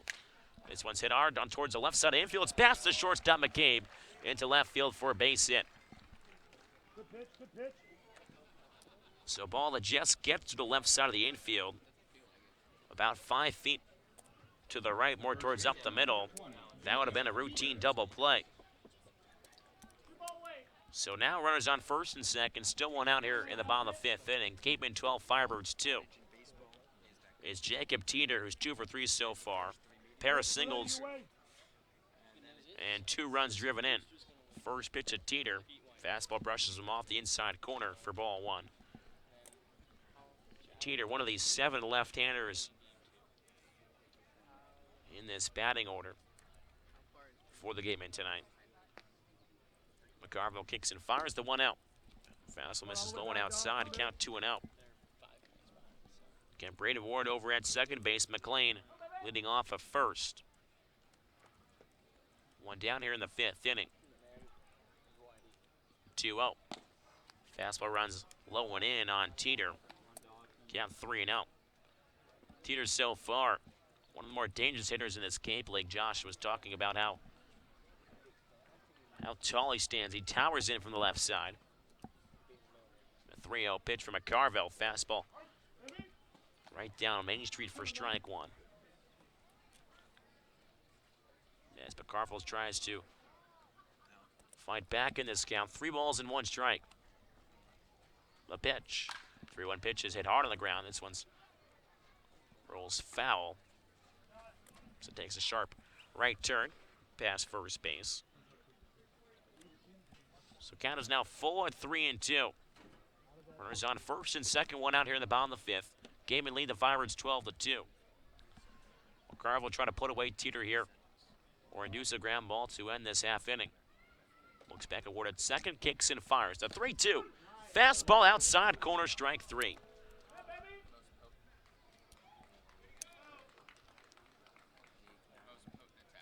And Teeter goes down looking as McCarville trying to get out of this 5th inning jam here. Teeter is retired, but probably the best hitter in the lineup, Adrian Del Castillo from the left side of the University of Miami. First pitch from McCarville, a left-hander. Off speed at the knees for strike 1. McCarville hit a grand slam in his first inning, then singled in another run in the second. He was put out in the 3rd with a ground out. 0-1 to Del Castillo. High chopper foul over towards the cameraman. Hugging up against the fence. Count 0-2. Del Castillo now seeing that average rise from 301 to 321 in this ball game so far. The 0-2 from McCarville. Fastball's fouled back to the screen. Count remains 0-2. So Atsuka started this half inning grounding out. Then a pair of singles from Ward and McLean has put him on runners on first and second. Teeter struck out looking. The last batter right now with 2 outs. It's Adrian Del Castillo. 0-2 pitch cut on a miss. Pitch in the dirt, and Del Castillo goes down fishing. So the game in scored no runs in this inning, and an inning for the first time in this ball game. They collect 2 hits, no errors, but leave 2 men on base. After 5, it's the Gateman 12, the Firebirds 2. Listen to Firebirds Baseball on the Birds Broadcast Network. Okay, if you were to make a Firebirds jersey, a new one, an alternate Firebirds jersey. Okay, I'd go all out on it. You know, I'd take the Firebirds. You know, I'd build the Flames from the bottom. Of course, Flames, because you know, I saw my buddy. He would go. It was in the Northwoods. They had the Star Wars night. Joey, shout out. And they Joey. made Star Wars jerseys. And they made like these kind of cool Star Wars. I'm pretty sure Star Wars. It was like a little Chewbacca, if I remember it correctly. Yeah. Of that, so like Firebirds, if it was like one of those nights, I'd build like the flames come from the bottom, and then like some crazy big bird like across the front of it, like with some along those lines. Keep going. I need this. And then I get the back of it. That's where it'd say Firebird, say on the back where like your last name would go. Nice. I'd have the number down here. What's the font look like on the back? The font. Is it sleek or is it like flames going out of it? Probably a little sleek design, pretty sharp. Pointy edges. Yeah, pointy edges. Yeah, oh yeah. Oh yeah. And then dude, we should sell this to the team. This is what else would it have? You got that, you got the bird, Firebirds on the back. I feel like it would be either a black base kind of jersey with the flames going up, or be kind of a red with like the flames, so we kind of go that way, but probably more of the black area of it. And I think that's probably what it'd be. I mean, it'd definitely be a little pants. bit more. And the socks. Are we high socks? Is it flame socks? I'd say low pants for this one. Don't want to show baggy off or kind of like a little tighter. A little tighter. But that's if a you clean did, look. if you did have socks, it'd probably be like red socks. I'd say red socks. maybe with a MLB couple. has the new stance deal. Where Yeah, I was thinking about that. I was like, maybe that with some other like kind of fade into like the yellow up at the top, you know, kind of matches the flames up here. But then I feel like you look like a candy corn, so I don't know if that would work. Pants, either white or I feel like if we went all black, it looked kind of cool. Nice. But yeah, something along those lines. With Well, this I guy. think that would work. Do you like the logo? Does it need any changes? I like the logo. It's pretty Yeah, cool. I like the logo too. It's pretty cool. I like the logo. We do it with everything. Skip talks about the circle, which means that, and doing everything basically correctly. Yeah, you guys are always throwing up the O. For Orleans, I'm guessing. As the Firebirds trail the game in here 12-2. As Bedell's evening is done, he goes 5 strong innings, 5 hits, 2 runs, 2 earned, no walks, and 7 punch-outs. Trent Palmer on the bump now for the game and to try to preserve this 10-run lead. First pitch at the knees to Danny Serretti for strike 1. The Firebirds got 2 runs back in that 5th inning as Hurtubise singled, but then ran into an out on the base paths. As the 0-1 pitch just misses low for ball 1, kind of ball and a strike. Hurtubise trying to extend it into a double, but the throw is cut off as Daniels held up at third base. 1-1 pitch to Serretti, misses low. 2 balls and a strike here on Danny Serretti. So Bedell leaves the game with 7 strikeouts as well. As a 2-1 pitch misses down and in. Count 3 balls and a strike on Serretti as he asks the home plate umpire Ronaldo Cochran for the count. 3-1 offering. Foul tipped in the mid of Del Castillo. Count is now 4-3-2. Palmer from Jacksonville University making his 4th appearance. He's also pitched against the Firebirds back in one of those 2 games in a doubleheader in Orleans back on June 23rd. 3-2 pitch. Serretti hits one towards Oldham. Shortstop sends backhands, throws across the diamond. Ball is too high as Teeter saves it from going to the screen behind him, but Ben Sims able to keep it in the infield. Does a nice job on that.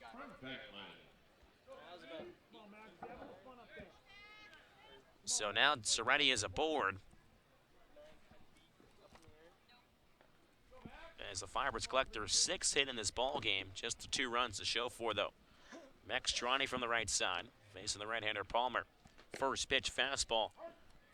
Catches lower part of the zone for strike 1. Trani hitless so far in this ball game, has struck out and lined out.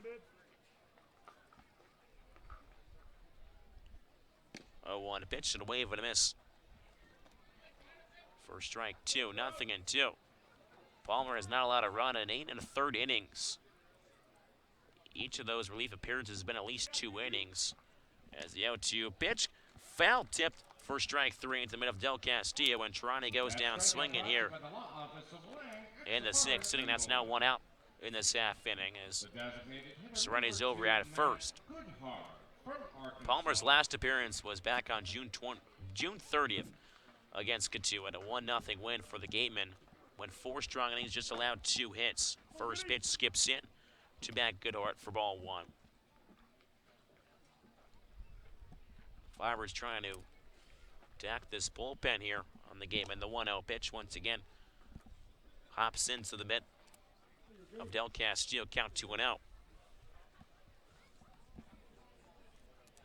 So there was some confusion on who was pitching to start off this half, and because of the redshirt Friday jerseys, the 2-0 swing and a miss by Matt Goodhart. Count 2 balls and a strike. And some of the numbers are moved around a bit here because 24 in the regular game uniform is J.P. Gates. 2-1 pitch is laced out towards left field. Otsuka on the run. It's going to drop against the wall for a base hit. Coming around third is Serretti. A hold up, though, over at the bag as Goodhart is aboard here in the 6th inning. It's a 1-out double.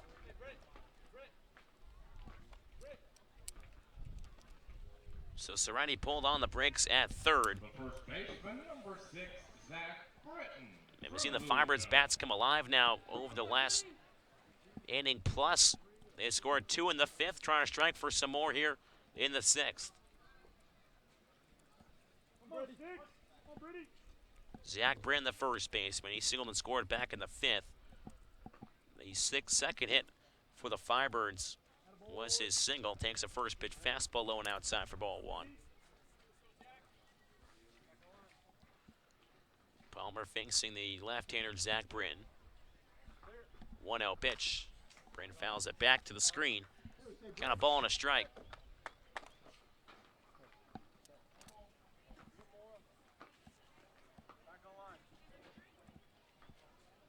Again, runners on second and third with just one down here in the 6th. 12-2 game in lead.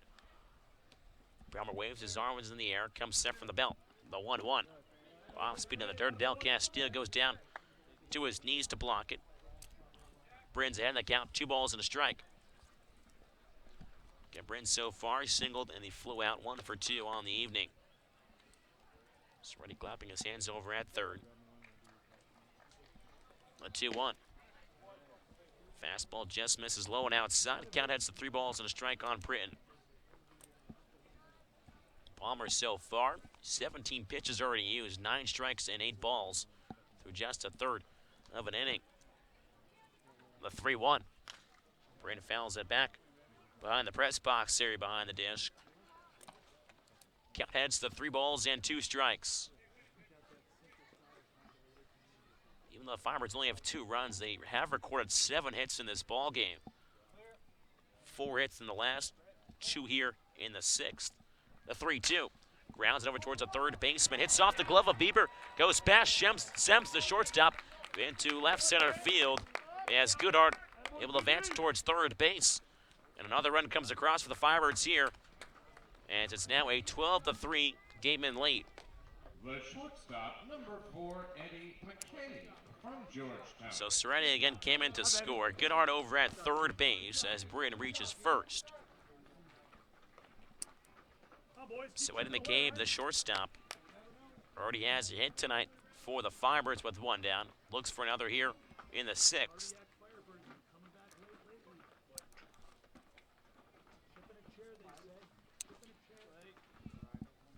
First pitch to Eddie. Swung on and missed. First strike, 1 fastball up in the zone. Again, just 1 out here in the bottom of, or the top of the 6th inning. 12-3 game in lead as the Firebirds scored 2 in the 5th. Now 1 here in the 6th. 0-1 pitch, fastball cut on a miss as it just gets past Del Castillo for a second, but not too far away from him. That Goodhart will have to stay over at third.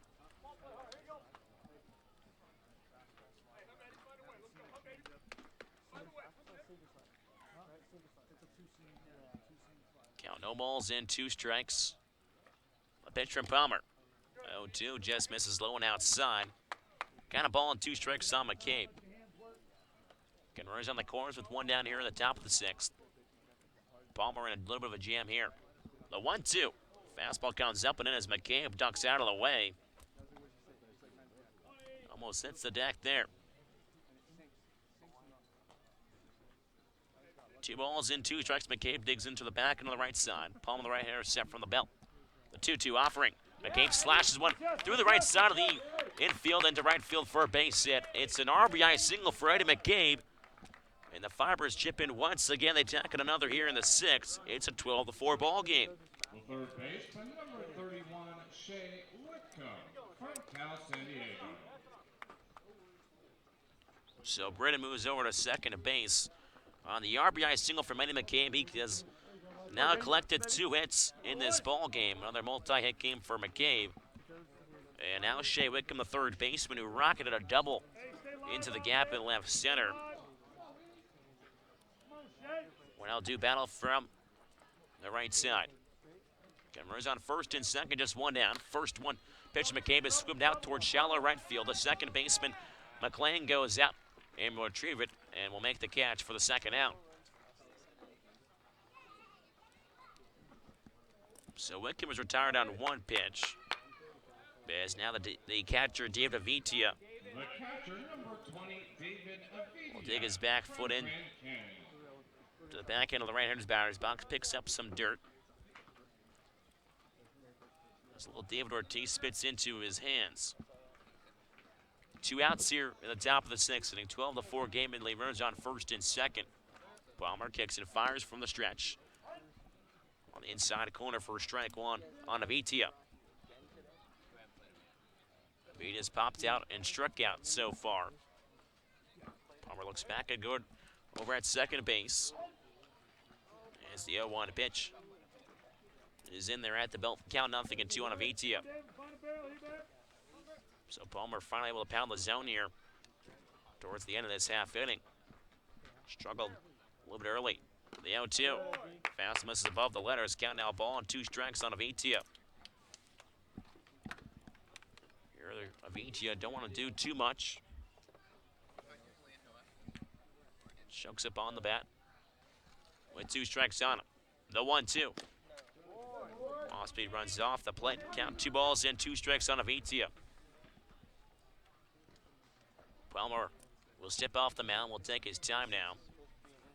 Trying to regather himself here and put away Avitia. Again, Firebirds with 2 runs across this half inning. They trail the game in 12-4 here in the top of the 6th. 2 down now. Runners on first and second. Palmer takes a deep breath. The 2-2. Fastball just missing the lower part of the zone, and Avitia with a keen eye at the plate works it all the way back from 0-2 to 3 balls and 2 strikes now. So 3-2, 2 outs. Runners will be going on the pitch. Runners on first and second. Palmer asking for the signs once more. Dodson comes set from the belt. The payoff pitch. 3-2 upstairs, ball 4. Avitia, after falling behind 0-2, works a walk here in the 6th inning, as now the bases are loaded, and you got to think if the Firebirds can find a way to scratch across 2 more this half inning or even score all 3, it's going to be a close ball game here. Just like yesterday against Chatham after they trailed 8-1 after 7.5. They dug into the deficit and made it real interesting in the 9th inning with the tying run over at third, go ahead over at first with 2 outs in the 9th. Weren't able to score any of those runs. Could be a similar situation here at Spillane Field if the Firebirds can continue to pitch well the bullpen and get a couple more runs. As the meeting on the mound is adjourned. Pitching coach Jim Lawler. So bases loaded, 2 outs here in the top of the 6th. Gateman lead the Firebirds 12-4. Is the 9-0 hitter Zach Daniels, who doubled just last inning in the 5th, drove in a run. First pitch to him, off speed at the knees for strike 1. Daniels scored 2 runners off that RBI double. Palmer trying to work out of a bases loaded jam here in the 6th. The 0-1. Off speed out in front of it was Zach Daniels. He's down the count, 0-2.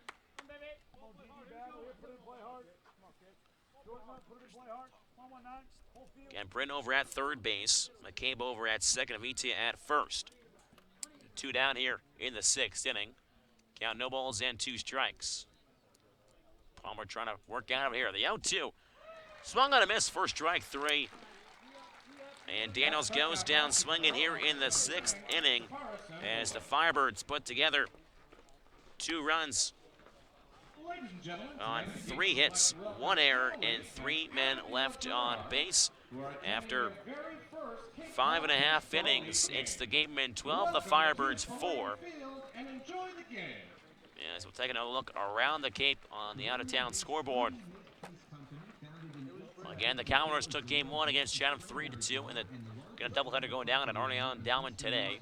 The Whitecaps come up on top of the Red Sox. They were leading 8-7. They pour on 5 more. They defeat the Red Sox 13-7. Game called due to darkness at 7:57 p.m. just before 8 o'clock. Bourne is up on Harwich 3-0 at the top of the 9th at Doran Park. So last ups for the Mariners. 3 outs away from recording a win for the Braves. And in game 2, in the bottom of the 7th inning, Chatham leading the Commodores 6-4. Katuan adds on 3 more in Hyannis. Hyannis does come back, though, with 3 of their own. It's a 6-3 Kettleers lead at McKean Park in the top of the 6th inning. We're looking towards that Chatham game, as Merriman is in the game. Firebirds saw Merriman in the 9th inning back in Chatham on July 3rd. As the Firebirds tied things up off of Merriman. He's in the game right now for Chatham with nobody out. In the bottom of the 7th inning, again, the Anglers lead the Commodores 6-4. But here at Spillane Field, it's the game with a 12-4 lead in the home half of the 6th. So McCarville back on the rubber for the Firebirds. First pitch catches an ease for strike one. Dallas Beaver, the third baseman, who has a pair of doubles tonight. Also scored him a pair of gamemen as well. 0-1 from McCarville. Fastball spiked in the dirt for ball one. Count a ball and a strike on Beaver. It was 4 runs in the first by the Gamemen, 5 in the second, 2 in the third, and 1 in the fourth. They've been quiet since. 1-1 pitch. Anthony's once again. Count a ball and 2 strikes on Beaver. 13 hits put together, though, by the Gamemen with the 12 runs. Firebirds, 4 runs on 8 hits. The 1-2 from McCarville. Fastball fouled back to the screen. Got a ball and 2 strikes. Good crowd on hand tonight at Spillane Field. Of course, it's July 4th weekend. Great time to watch some baseball here on the Cape Cod. The 1-2. Off-speed misses towards the ankle area. Trying to get Beaver to chase out of the zone. Holds up the barrel. Count 2 balls and 2 strikes. McCarville now on 58 pitches in 3+ innings. Kicks and fires to 2-2. Fastball just missing the inside corner as Beaver backs off the plate. Count heads to 3 balls and 2 strikes. McCarville from the windup. A payoff pitch. Beaver ropes one out towards left center field. Trani on his run all the way back to the wall. Looks up. And it looks like it bounces off the bleachers, and it's out of here. A long run for Trani, and Hurtaby's out towards left center. It looks like it might have just gotten out here. A tall wall out of left field.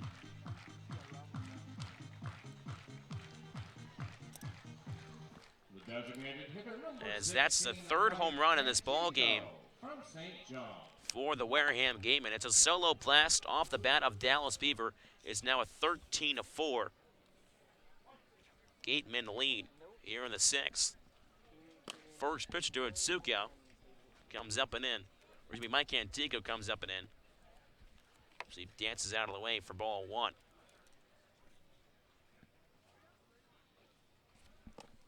One-0 pitch misses down the zone. Count heads to 2 balls and no strikes.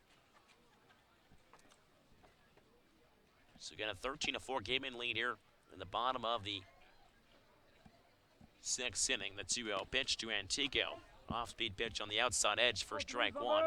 Count 2 balls and a strike. It's been all Gateman so far with all the bats. 2-1 pitch is roped over towards the second baseman's right. He fields it on a hop. Takes his time, throw to first in time. And Antico is retired here for the first out.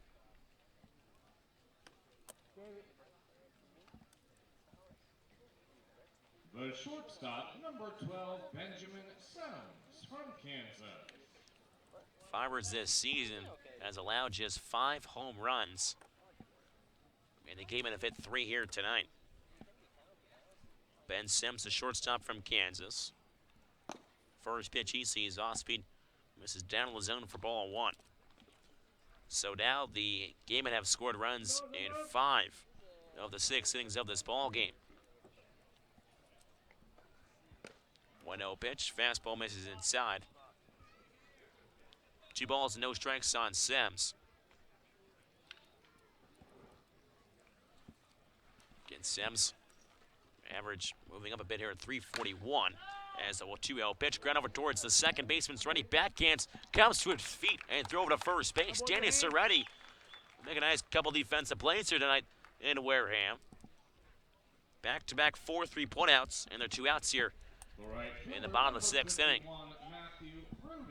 from San Diego State. So after the home run by Dallas Beaver, McCarville has settled down a bit here. Again, game and lead the Firebirds 13-4 here in the bottom of the sixth inning. 2 outs, nobody on. As it's the 8th hitter, the right fielder, Matt Rudick. Right-hander McCarville fires to left-hander Rudick. Fastball catches the knees for strike one.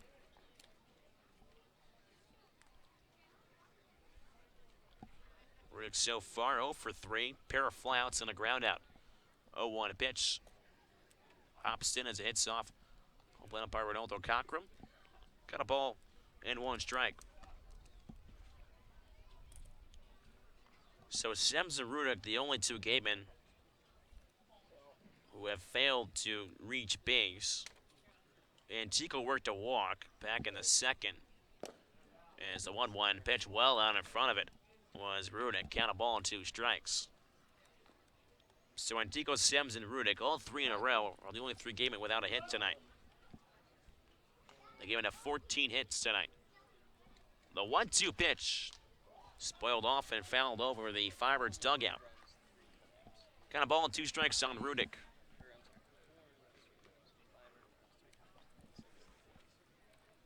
Rudick was hitting .224 coming into this ball game. Home run and 6 runs driven in. The 1-2 pitch off speed on the dirt, good block by the catcher Media. He goes down to his knees. Count 2 balls and 2 strikes here. Rudick 2 down in the inning, nobody on. McCarville from the windup. The 2-2. Fastball comes low and in on Rudick as he backs his feet out of the way. Count is full at 3-2. Rudick trying to prolong this 6th inning. The Dallas Beaver home run has been the damage so far. The 3-2 pitch, Rudick just gets a piece of it and taps it back to the screen.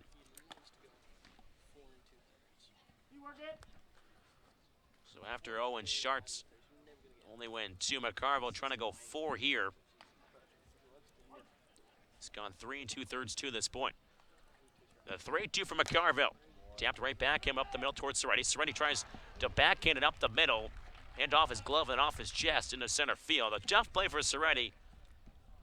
As now Matt Rudick is aboard with 2 outs. Left fielder number 3, Tora Otsuka from San Diego. So a single here by Rudick.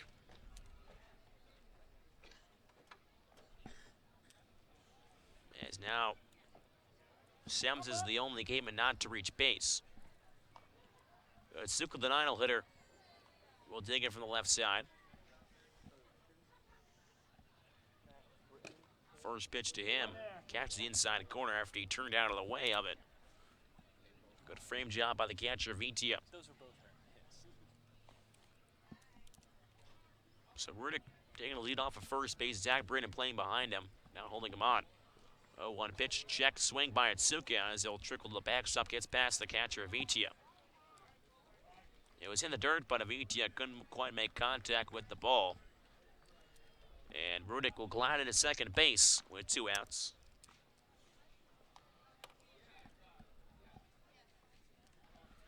So a ball and 1 strike here on Otsuka, the left fielder. 2 down the inning, 1 run already in on the home run from Dallas Beaver, a solo shot. Ball and a strike from McCarville. The pitch comes low and inside on Otsuka. Count heads to 2 balls and 1 strike.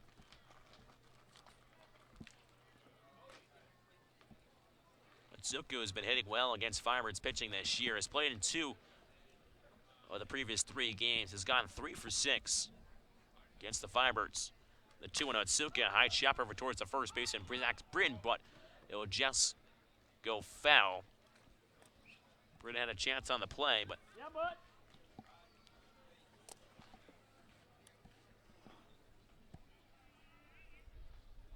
two balls, 2 strikes, 2 outs here. Rudick with lead off of second base. Here in the bottom of the 6th inning, Gateman 13, Firebirds 4.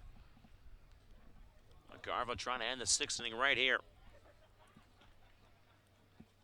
Gets his side, comes set from the chest. Kicks and fires the 2-2 pitch as Otsuka once again just getting a piece of it.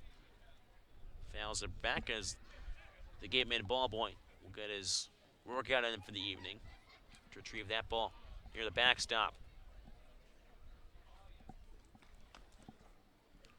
Otsuka out of the University of San Diego.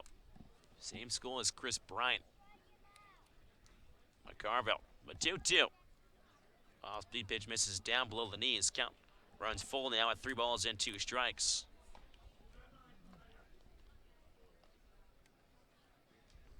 Get runner over at second base. As that game in Falmouth has gone final, Chatham takes game 2, so they split the doubleheader in Falmouth. McCarville kicks and fires the 3-2. As Otsuka lines it off a window off the school just behind us. Seems like they're shatterproof windows. Looks like a gymnasium right behind us. And Otsuka once more digs in from the left side against the right-hander McCarville. Kicks and fires the payoff pitch. Otsuka lines one into left center field for a base hit. Running around third, coming around is Runick. He'll come in standing up to score. It's an RBI single for Toru Otsuka here in the 6th.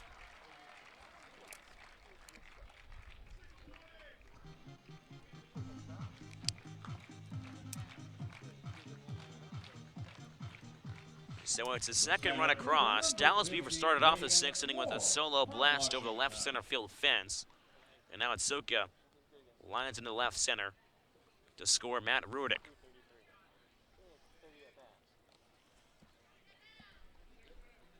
So Otsuka over at first base, trying to wipe away the mosquitoes or gnats away from his face. First pitch to Braden Ward, bounces in the dirt. Good block by Avita, the catcher, to hold Otsuka at first base. Braden Ward, he has been hard to stop so far. 4 for 4. He has a home run, a double, and 2 singles, and has scored 3 times. Just a triple away from the cycle. 1-0 to Ward. Fastball pumped at the letters for strike 1. Kind of ball and a strike. Ward with a lot of speed out of left-hander's batter's box. Facing McCarville. And it's the 1-1. Fastball just misses down in the zone for ball 2. Count 2 balls and a strike.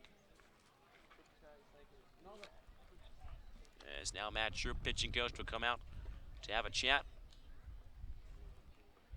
with the right-hander McCarville. Trying to work out of the 6th inning. He's pitched 3 2/3 so far.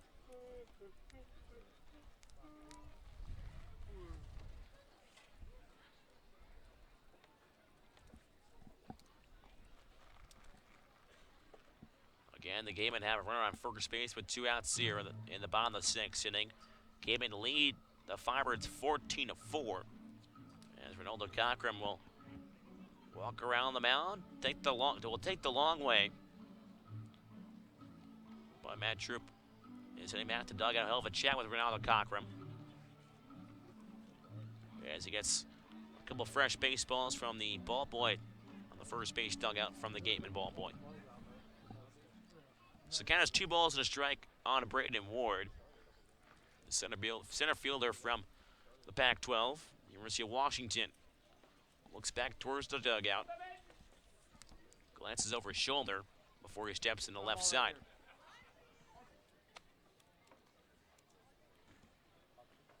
McCarville comes set, kicks and fires.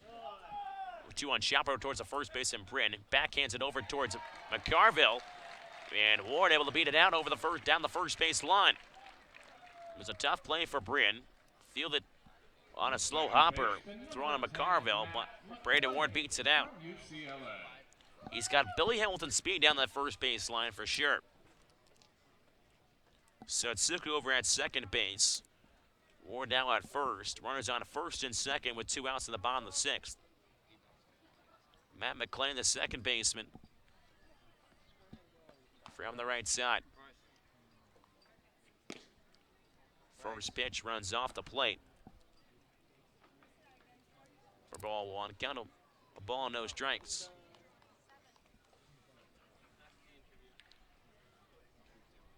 McCarville at 87 pitches now as the 1-0 pitch runs up and inside. Count 2-0 on McClain.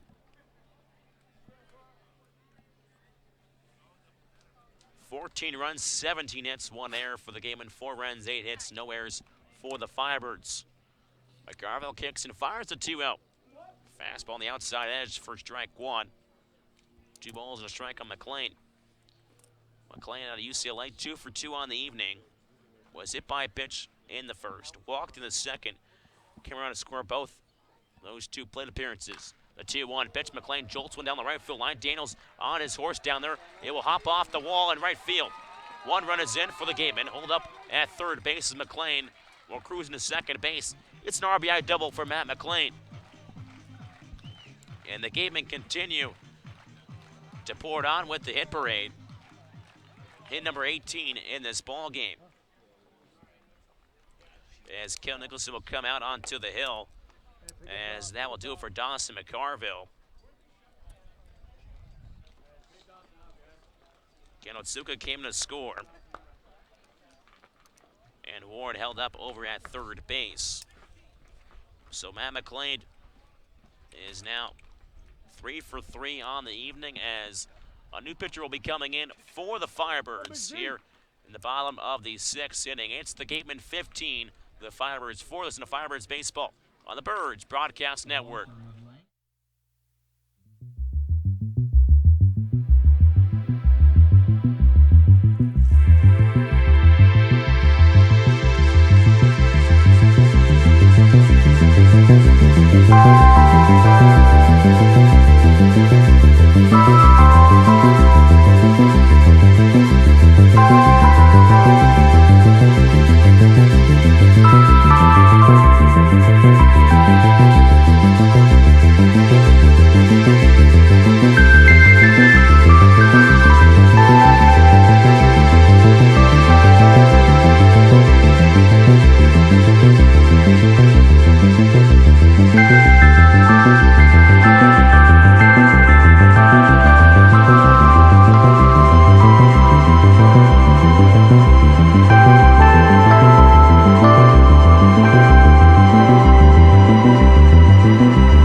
Inside Clem Spillane Field in Wareham, Massachusetts. Pitching change is underway as Ken Nicholson will go to a position player in Zach Kokoska, who played center field yesterday for the Firebirds, so now be called upon here. Kokoska, last pitch back in high school, his senior year, was 4-0 with 2 saves, had 35 punch-outs, and a .52 ERA in 24 innings. The native of Latrobe, Pennsylvania, will face the left-hander Jacob Teeter. First pitch to him. Fastball at the knees for strike one. Latrobe, Pennsylvania, the same hometown as Arnold Palmer.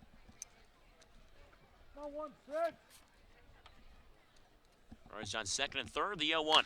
Teeter hits one hard right off Koska, pops up, and he catches it.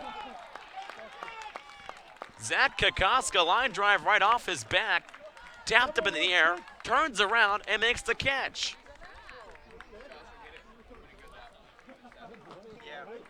And that is how this 6th inning will end, with a line drive right back to Zach Kokoska. But the Gatemen strike for 3 more runs here in the 6th. 3 runs, 5 hits, no errors, and 2 men left aboard.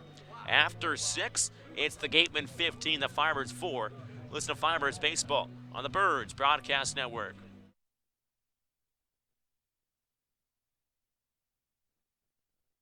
The inside, same way that I'm eating up on the inside. But it's been great. It's been great seeing, you know, different ball players. My wife knows everybody because a lot of kids play in a perfect game, and they play here or there in this league or that league. And so, you know, she's giving me the scouting report. She's loving that. You know, I bet she is. Depending on her, so it's been great. It's been awesome. You mentioned history of Wareham.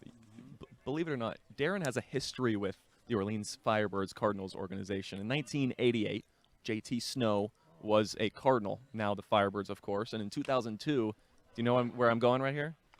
In 2002, J.T. Snow almost saved his life. He picked him up after he scored touching home plate because he was the young bat boy. What do you remember from that night? Well, all I remember is my mom giving me You got in trouble? a lot of grief. Oh, yeah. And, you know, my mom reminded me that she's my mom. And she had asked me not to, you know, let him be the bat boy that year. But, you know, you know what happened was I had cancer that winter, and so I wanted to give my son all I could because I didn't know if I was cured of cancer or what. And but it was.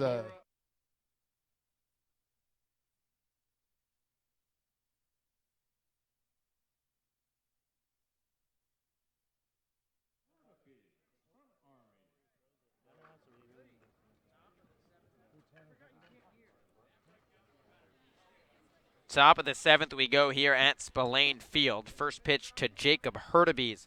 Misses down low for ball 1.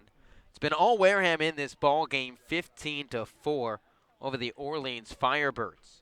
Righty on lefty matchup, 1-0. Fastball rocketed to the Orleans dugout. It hits the screen in front, and it's 1-1. But how about what just went down here in Wareham, Massachusetts?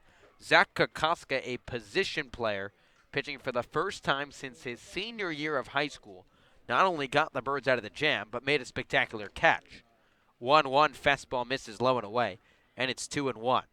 Kokoska, the southpaw from Kansas State, was going up against the big power hitter, Jacob Teeter, at 6'6", 230 pounds. 2-1, fastball sliced the other way, just misses foul on the left side of the third base line, and it's 2-2. Kokoska got a first pitch strike with the heater. Then Teeter won the battle momentarily, rocketed a line drive right back at Kokoska. He knocked it in the air with his glove. 2-2 chop to the left side. New third baseman in the ballgame. He fires over to first, not in time. And Jacob Hurtubise, his second base hit as an Orleans Firebird. So to finish the story on Kokoska, he knocked the ball up in the air, didn't know where it was for a second, turned around and found it, and snatched it for a lineout. So it goes down as a conventional comebacker to the pitcher L1 on the scorecard, but it was much more adventurous than that. Defensive change for Wareham to report as well. Chad Stevens, the new third baseman for the Gatemen. First pitch to Danny Soretti. Fastball misses low and in for ball 1. So you'd imagine Kokoska will come back out for the 7th, and Alec Hendon, our great beat writer and sideline reporter for the time being, will go and try and do some investigative reporting. 1-0, chop to the left side and out of play, and it's 1-1.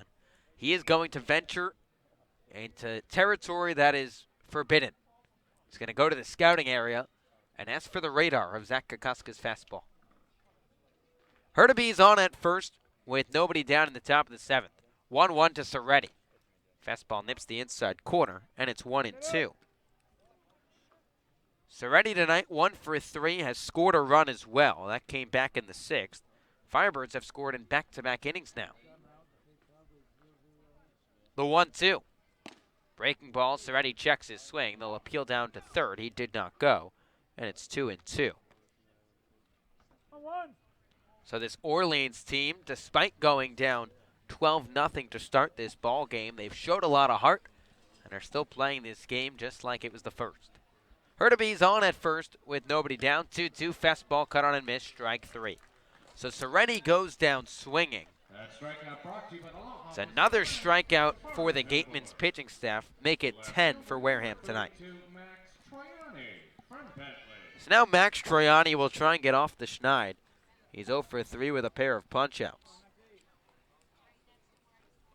Trent Palmer still out there for the Gatemen. First pitch to Troiani. Fastball bounces low for ball 1. Ian Bedell went the first 5 for Wareham. Just gave up 2. Just one bad pitch tonight for Bedell. 1-0. Fastball runs outside, and it's 2 balls and no strikes. Hey, not too much here. Have a little fun. Served up a 2 RBI double to Zach Daniels that almost left the yard. But other than that, Bedell was great through the first 5. Then Palmer came in to pitch the 6th. Gave up 2 as well, but he's back out there for the 7th. The 2-0. Fastball misses low and in. It's now 3 balls and no strikes to Max Troiani, the 3-hole hitter for Kelly Nicholson's club. Wareham 15, Orleans 4. And the Gateman putting on an offensive showcase. 3-0. Breaking ball bounces low, ball 4. So Troiani's aboard for the first time tonight. And that will bring up Matt Goodhart, the DH from Arkansas.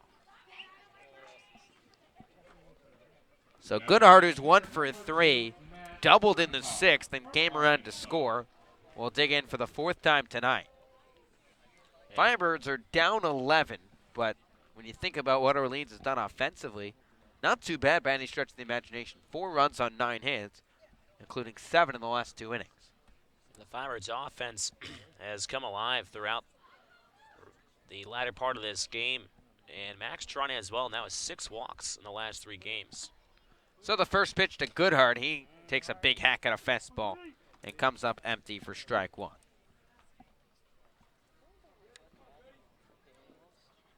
Goodhart, or as Kelly Nicholson likes to call him, Goody, back in from the left side. 0-1. Fastball clobbered out to center field. Ward charging in. He lines this one up, makes the grab for the 2nd out of the inning. Now Zach Britton, the first baseman from Louisville, will take in. Britton 1 for 3. Picked up a base knock in the 5th and came around to score. The Firebirds' first run of the evening. Then at a hard ground ball to the third baseman, Dallas Beaver, an inning ago. Brought home a run for Orleans, but was charged as an error. Firebirds trail 15-4 here with 2 away in the 7th. First pitch to Britton, breaking ball bounces low for ball 1. Usually any time a hitter comes up 3 consecutive innings, you're doing something right, at least for that time being, and Orleans has. They've shown tremendous heart and determination. 1-0, fastball skied out to deep center field. Ward racing back his numbers at the fence. He's got room, leaps and makes the grab just in front of the wall for a loud 3rd out.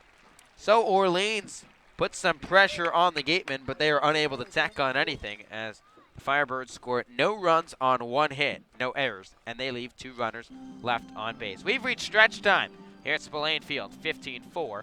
Gatemen lead. You're listening to Firebirds Baseball on the Birds Broadcast Network. We are here at Eldridge Park. Scotty Gange alongside Rob Emery. We're actually here at Fenway Park. No. Oh, that's right. It's right behind us. Yeah. Hey, Firebirds family, welcome into Fenway Park. It's a phenomenal day. I've said it about 1,000,000 times today with all the guys. We're just having so much fun out here. I got the lucky chance to catch up with players, coaches, interns. Here's a little best of montage from our fantastic day here at the park. I couldn't imagine anything better. Couldn't be better than this. Yeah, it's a dream come true no matter what. I feel a little bit like Neil Armstrong, to be quite honest with you. Can't really describe it. It's just a load of fun. Yes, this is completely a dream. It was really like a dream come true. It was such a great experience. Just how cool this is, honestly. Fenway Park, look at where we're at, man. This is so much fun. You know, magical, if I had to say one word. You kidding, man? I didn't stop smiling. It's fun. The fun part for me is watching our guys enjoy this day. That's the best part about it. If you could choose one trait that you'd like to be of yourself in here today, if you could bring the best trait of Max Troiani, of Josh Zamora to the absolute fullest, what would you like it to be today? I just want to have fun, man. I think that's what the game is. Just be able to take everything in, kind of realize all the blessings that we have around us right now. The best foot forward, make the best impression, and you know, give it all you got. Just try to enjoy it and you know, keep the baseball part of it simple. I would say it's don't let failure get to you, you know? It's kind of a thing to take dirt from baseball fields. Are you going to put some dirt in a water bottle and take it home? Oh, most definitely, 100%. Yeah, I hadn't planned that, but I think that's a good idea. I am absolutely taking some dirt today. Are you taking dirt home today, Coach? I'm not taking any dirt home. What am I going to put it in? A water bottle or something. A water bottle? I'll take dirt home. I'll take dirt home. I didn't know it was a thing, to be honest. That's a thing. No. You know, I wasn't thinking about that, but No, it's a good idea. yeah, I think it's a good idea now. I think I will. Is that allowed as a Yankee fan? I'm not even sure. I don't even like dirt on my uniform, Scott. From the nicest shades in Cape Cod, this is the Orleans Firebirds. We'll see you around. But what an amazing day. Thank you to the Boston Red Sox organization for hosting the 2019 Cape Cod Baseball League Fenway Day, and to the coaches, players, fans, families, and everybody in the Birds. The 7th here at Spillane Field. It's all Wareham. They're on top of the Firebirds, 15-4. New pitcher into the ballgame for Orleans. It's Austin Love, the right-hander from North Carolina. First pitch from Love to Del Castillo, a fastball that misses low for ball 1. Working quickly, the 1-0, another heater that misses off the plate, and it's 2 balls and no strikes. Love is slated to start later this weekend for Orleans. 2-0. Fastball bounces low. It's 3 balls and no strikes, but Kelly Nicholson just trying to get him some work. It's his 4th appearance of the summer for the Firebirds. 3-0. Fastball right down the chute, and it's 3-1. Love 1-0 across his first 3 appearances. 6 2/3, has not given up an earned run. 3-1. Fastball chopped back to the pitcher's mound. Love comes off first base side. Soft overhand throw to first on a 1-3 putout for the first out. So Zach Kokoska will keep his ERA at 0. The southpaw, as we can now call him, came in for the final out of the 6th and induced a lineout to end the frame. If you go to his Cape Cod Baseball League stat page, I'll have a pitching line now. You'll have to wait till the end of the game, but it will be there. First pitch to Chad Stevens is fouled back for strike 1. Stevens came in as a defensive replacement in the last half inning for Dallas Beaver. Righty on righty matchup. Love out of the windup, the 0-1. Fastball that hits off the bat of Stevens, and it's 0-2.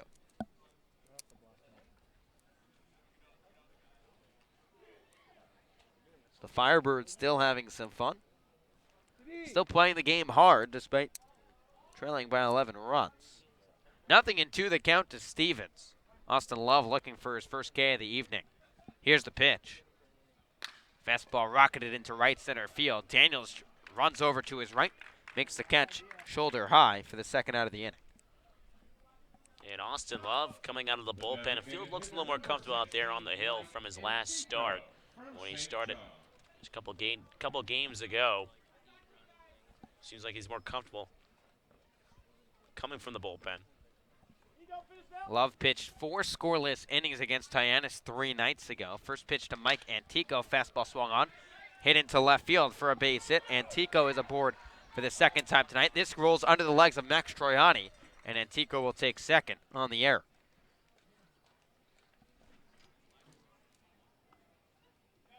So Love, again, who just pitched against Hyannis 3 evenings ago, only surrendered 1 hit across 4 scoreless innings, but really was struggling with his command. Walked 4 across those 4 innings, and Austin Love, still as good as he is, really shows his dominance, not surrendering a run despite walking 4.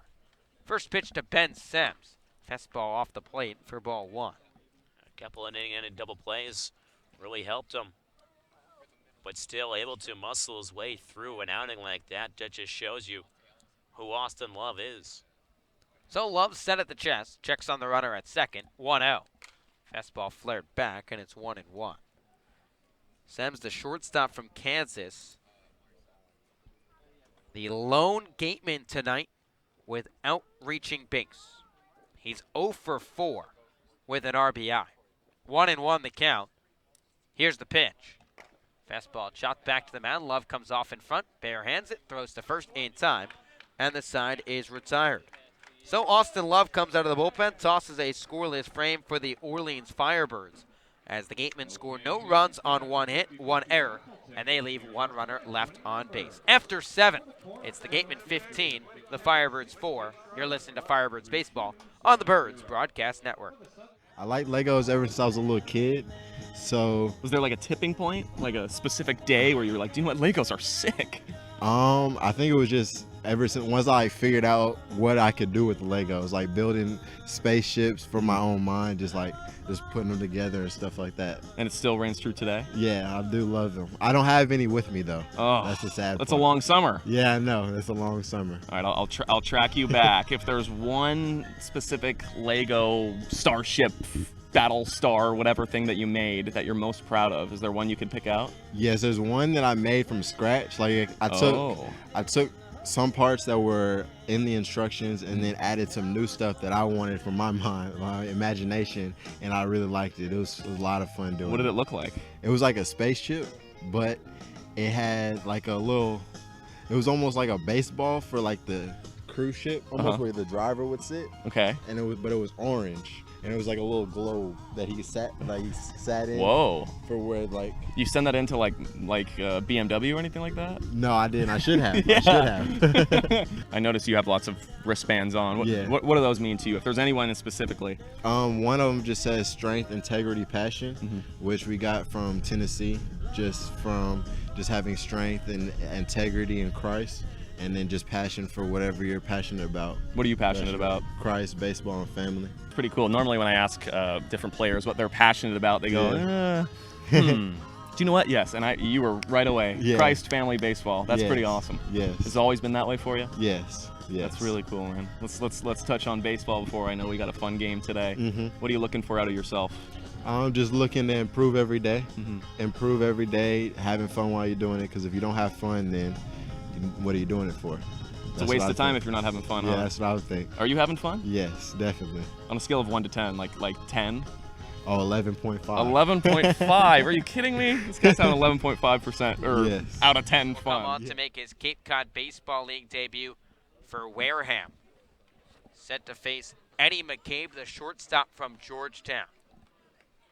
Williams, the right-hander, set at the chest. First pitch to McCabe. Fastball runs high and tight for ball 1. Williams made 18 appearances out of the bullpen for the Sharks this past spring. Went 4-1 with a 3.58 ERA. 1-0. Fastball skied down the right side, slicing out of play. That'll run foul, and it's 1-1. In those 18 appearances, Williams went 37 2/3, struck out 43 and walked 11. 1-1. Breaking ball tipped at the third base side, but foul, and it's 1-2. We'll close the line on Trent Palmer for tonight. He went 2 innings, gave up 4 hits, 2 runs, both earned, 2 walks, and 3 Ks. So the 1-2, hit out by McCabe into center field. Ward drifts to his right, makes the grab, and there's 1 away. Well, that play out there, that ball hit by McCabe really just is indicative of what this night has gone for the Firebirds. They've hit the ball well out all over the ballpark. We mentioned before they have 9 hits, able to manufacture 4 runs, but a lot of the balls, too, are just right at some of these Gateman fielders. They just haven't been able to find the grass like the Gatemen have. I mean, they have 19 hits, but a lot of them are hard hit just like the Firebirds, but they're just finding the outfield grass. So that will bring up Shea Whitcomb. First pitch, breaking ball bounces low for ball 1. Battle of 2 of the finest Division II players in the country. Williams at Nova Southeastern in the Sunshine State Conference. The 1-0. Fastball runs inside. It's 2 balls and no strikes against Shea Whitcomb, who Kelly Nicholson called the best Division II player in the country. And he's shown that so far this summer, competing against some of the best arms. He's 1 for 3 tonight with a double. 2-0. Fastball popped into shallow right field. Second baseman McLean going out. Now drifts back into the gravel, goes out, and drops the baseball. So McLean can't hold on, and Whitcomb reaches for the second time tonight. We've seen a couple just misplays by both sides, losing the ball in the lights up in the sky. So it seems like the first time we were here, it was the gravel, and now it's the fly balls that people are having trouble with. There were a fair share of errors in that ball game. I believe 7 combined between the 2 sides. And that should be our 3rd tonight, but in a very different variety. First pitch to David Avidia. Fastball on the inside black for strike 1. Avidia tonight 0 for 2, but drew a walk in his last plate appearance. So still waiting for an official word on that Shea Whitcomb pop-up. You'd imagine it's an error, and it is officially charged an E4. 0-1, slow-moving breaking ball that Avidia can't touch, and it's 0-2. Firebirds trail by 15-4 with a runner on first and 1 away here in the 8th. Orleans down to their final 5 outs. 0-2. Fastball cut on and missed, strike 3. Strikeout number 11 for the Gateman pitching staff, and there's 2 down. And strikeouts have been the Firebirds' Achilles heel. They lead the Cape in strikeouts offensively. They're nearing the 200 mark across their first 20 games. Now Zach Daniels, the right fielder from Tennessee, will dig in for his 4th AB. First pitch from Williams. Breaking ball bounces low, blocked down by Del Castillo for ball 1.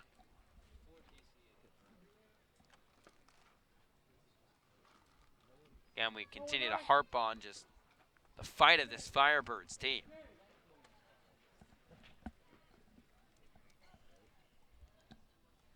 1-0. Breaking ball in the dirt. Check swing by Daniels, couldn't lay off, and it's 1-1.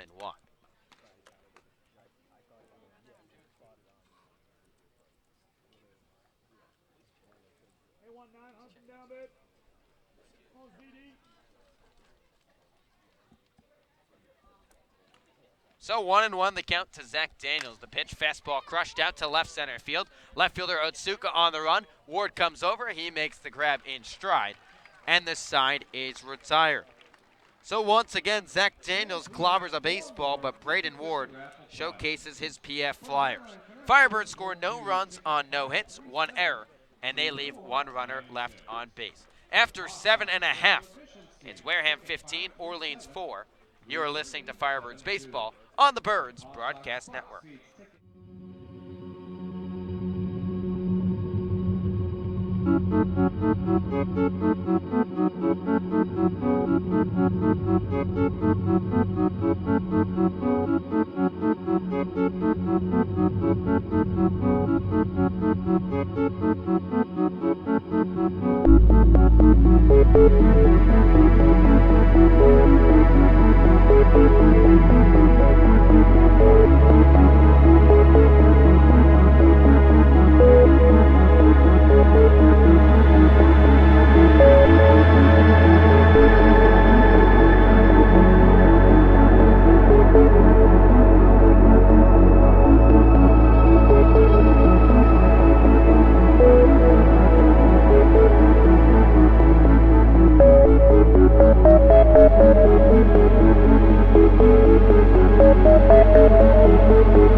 Kelly Nicholson will make the call to the bullpen. He'll go for the right-hander, Zebulon Vermillion. First pitch from Vermillion to Matt Rudick in there for strike 1. So let's give you the final line on Austin Love before we get to Vermillion. 1 scoreless for Love, just surrendered a hit. 0-1 the count, the pitch. Breaking ball bounces low, and it's 1-1. Vermillion out of Arkansas, making his 3rd appearance for the Birds. An inning and a third of scoreless baseball so far. 1-1. Fastball chopped to the right side. Second baseman Soretti scoots to his right and bobbles the baseball out of his mitt.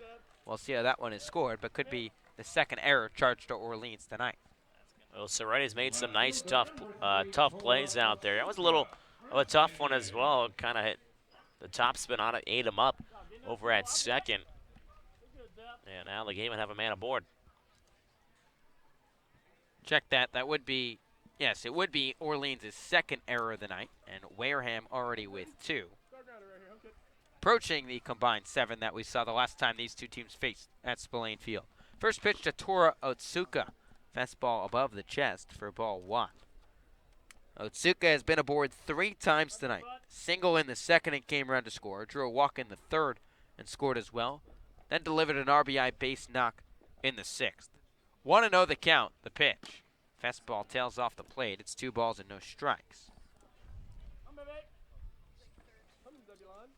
So still waiting for the official word on that scoring. Gotta imagine it's an error. But Vermillion trying to add to his impressive resume at Arkansas. Made 20 appearances for a team that made the College World Series. 2-0. Fastball runs inside, almost clips Otsuka. He dances out of the way. And it's 3-0. In those 20 appearances, Vermillion was 4-1 with a 3.63 ERA. Held opponents to a 250 batting average. It is officially scored an E4 against Danny Soretti.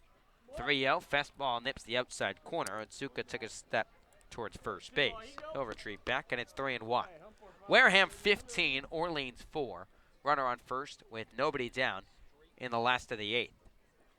We won't get potentially the best matchup of pitcher and hitter on the Cape. 3-1, chop to the right side, could be 2. Soretti fields, spin moves to second, on to first, not in time. So Otsuka beats out the fielder's choice, and the Orleans faithful letting the umps know what they think. He was safe to the naked eye, but when it's an 11-run game, you can have some fun, right? You can say whatever you want. So the matchup I was alluding to will not happen. Zebulon Vermillion and Dallas Beaver. Beaver has been subbed out of this ball game for Ched Stevens. Said Jerry Weinstein not thinking about the important things in life here. First pitch to Braden Ward. Fastball rocketed down the left side for strike 1. Now this is a very important AB for Ward. Ward is 5 for 5 tonight and is a triple shy of the cycle. Kenny goes 6 for 6. Gardner, the perfect game player of the night from our very own Stu Murray. 0-1. Breaking ball bounces low off the mask of the home plate umpire Ronaldo Cockrum. Dribbles to the right side of the plate towards the Wareham dugout, and Otsuka will take second easily. I'd like to send Stu Murray a text and say, hey, how about Braden Ward? Oh, I've already had that conversation with Stu. Don't worry. I figured you did.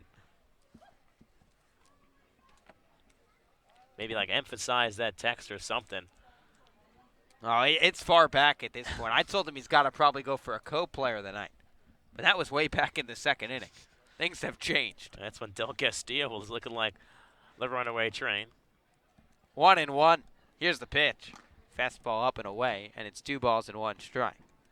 But in all seriousness, it would be very impressive for Ward to go 6 for 6. And even if he doesn't pick up a hit, reaches 6 times in a ball game. Fireworks starting to set off in the distance at Spillane Field. 2-1. Fastball chopped to the left side through the hole for a base hit. Otsuka being held up at third, and there it is. Braden Ward aboard for the 6th time tonight. Also, that is the Gateman's 20th hit in this ball game. So a 6 for 6 ball game for Braden Ward.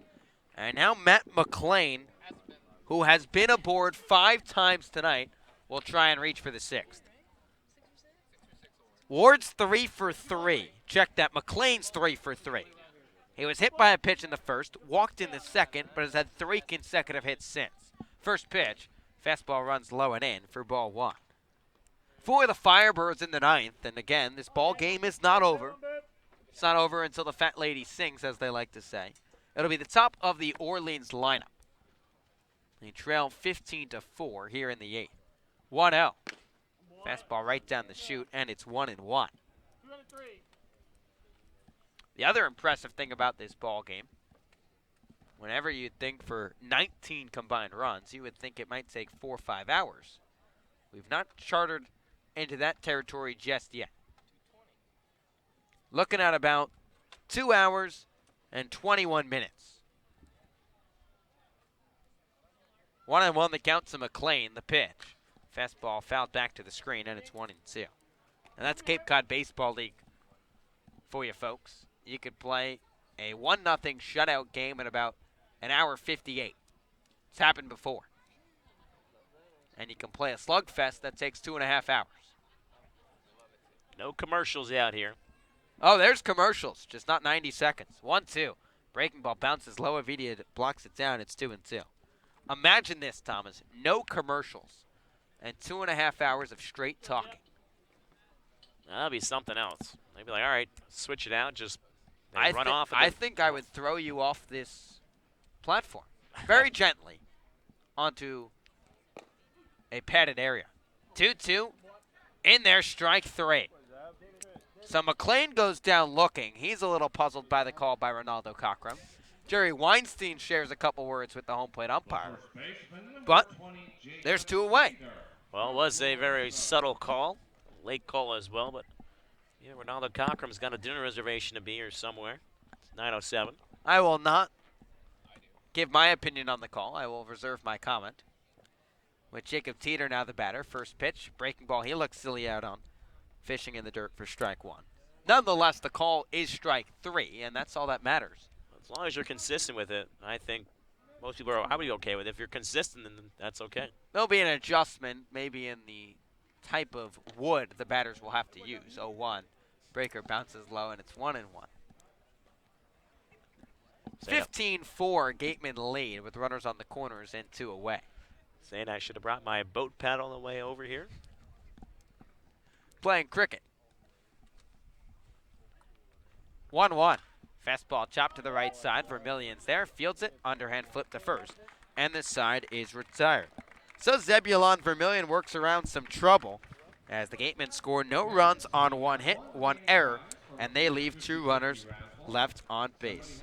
One last chance for the Orleans Firebirds. They trail the Wareham Gatemen 15-4, but before we head to the 9th, let's check in with our smiling sideline reporter, Alec Hendon, one last time. Yeah, guys, not a lot of fun here tonight in Wareham, but I know a place in Orleans that is definitely having a fun Friday night, and that is Land Ho, located off Route 6, not too far from Eldridge Park. Great chowder, great burgers, full bar, great menu, open late, which matters to us out here who are used to late night options at the college level. Land Ho, proud sponsor of the Orleans Firebirds. Back to you, Josh and Thomas.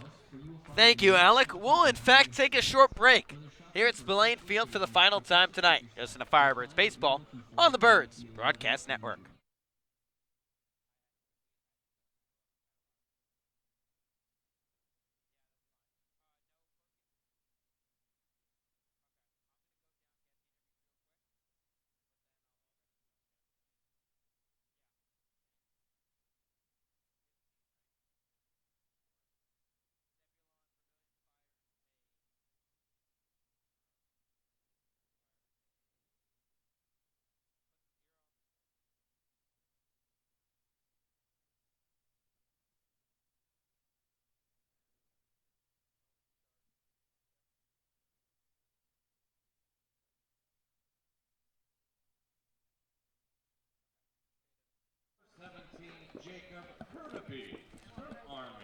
So one last chance for the Orleans Firebirds, trailing the Wareham Gatemen 15-4, heading to the top of the 9th.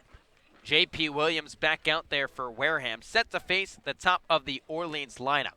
First pitch to Jacob Hurtubise, fouled back into the catcher's Del Castillo's glove for strike 1. 5th time around the order tonight for Orleans. The offense got off to a slow start, but then it came humming in the 5th and the 6th. 0-1, fastball up in the zone. Hurtubise cuts right through it, and it's 0-2. Wareham jumped out to a 12-0 lead in this ball game. Firebirds scored 4 unanswered in the 5th and the 6th.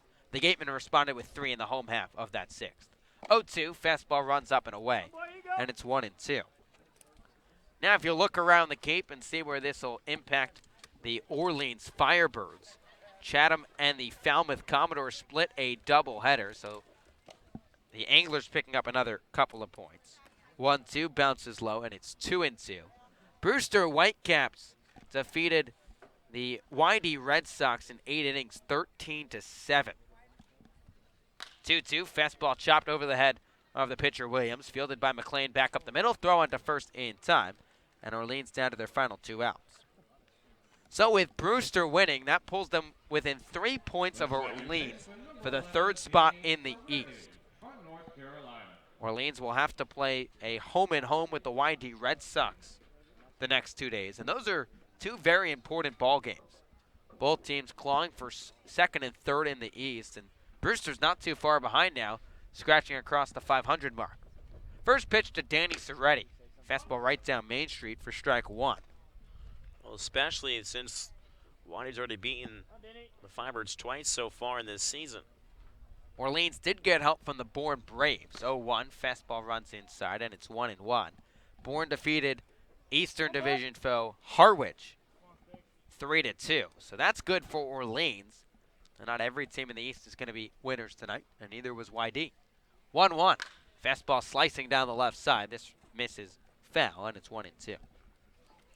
Wareham has put on an offensive showcase tonight. The Gatemen have scored 15 runs on 20 hits. That is a season high surrendered by Orleans in both categories, the best pitching team in the Cape before tonight. 1-2, fastball misses off the dish, and it's 2-2.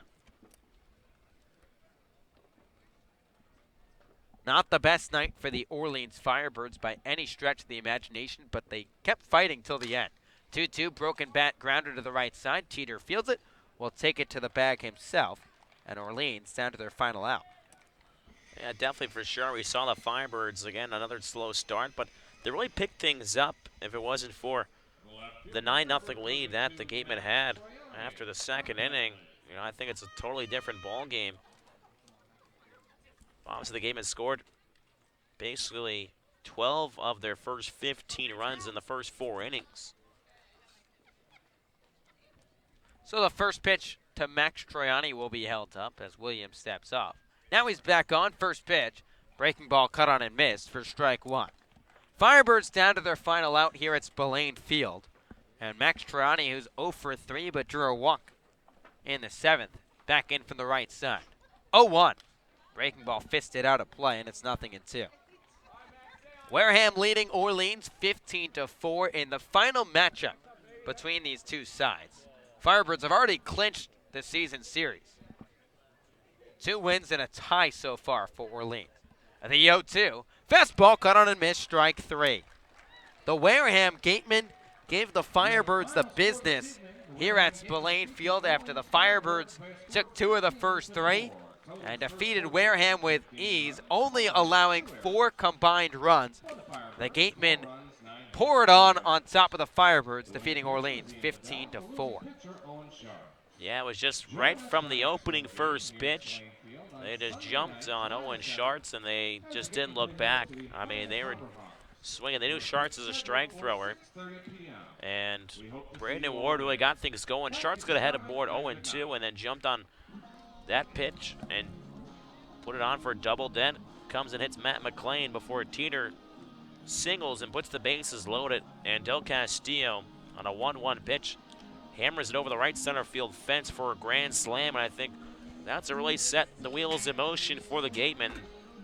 They score 5 in the second inning because after that, Schartz retired Beaver, Antico, and Sems to end the first before the second. We thought we're going to maybe see a different story, but the Gatemen come right back with a couple more runs. Again, they put 5 up in the second inning. So Orleans scores 4 runs on 9 hits, 2 errors, and 8 runners left on base. Wareham 15 runs on 20 hits, 2 errors, and 9 runners left on. The winning pitcher tonight is Ian Bedell. He advances to 2-0. Owen Schartz on the short end. He drops to 1-1. And a game that took 2 hours and 31 minutes here at Spillane Field as the Firebirds drop their 3rd consecutive ball game. They fall to 11-7-2. Wareham advances to 11-8-1, leading the West Division. Again, the Firebirds will be action tomorrow night at home against the YD Red Sox before home and home on Saturday and Sunday night against the YD Red Sox. So Orleans, losers of 3 straight after falling back-to-back nights against the Chatham Anglers. They fall 15-4 here at Spillane Field. Orleans will be back at it tomorrow night against East Division foe, the Yarmouth Dennis Red Sox, with a chance to take back 2nd place over YD. First pitch is set for 7 o'clock at Eldridge Park. So for our producer, Bryce Johnson, our sideline reporter, Alec Hendon, my broadcast partner, Thomas Zinzarella, I'm Josh White saying so long and good night for the final time here from Spillane Field. The final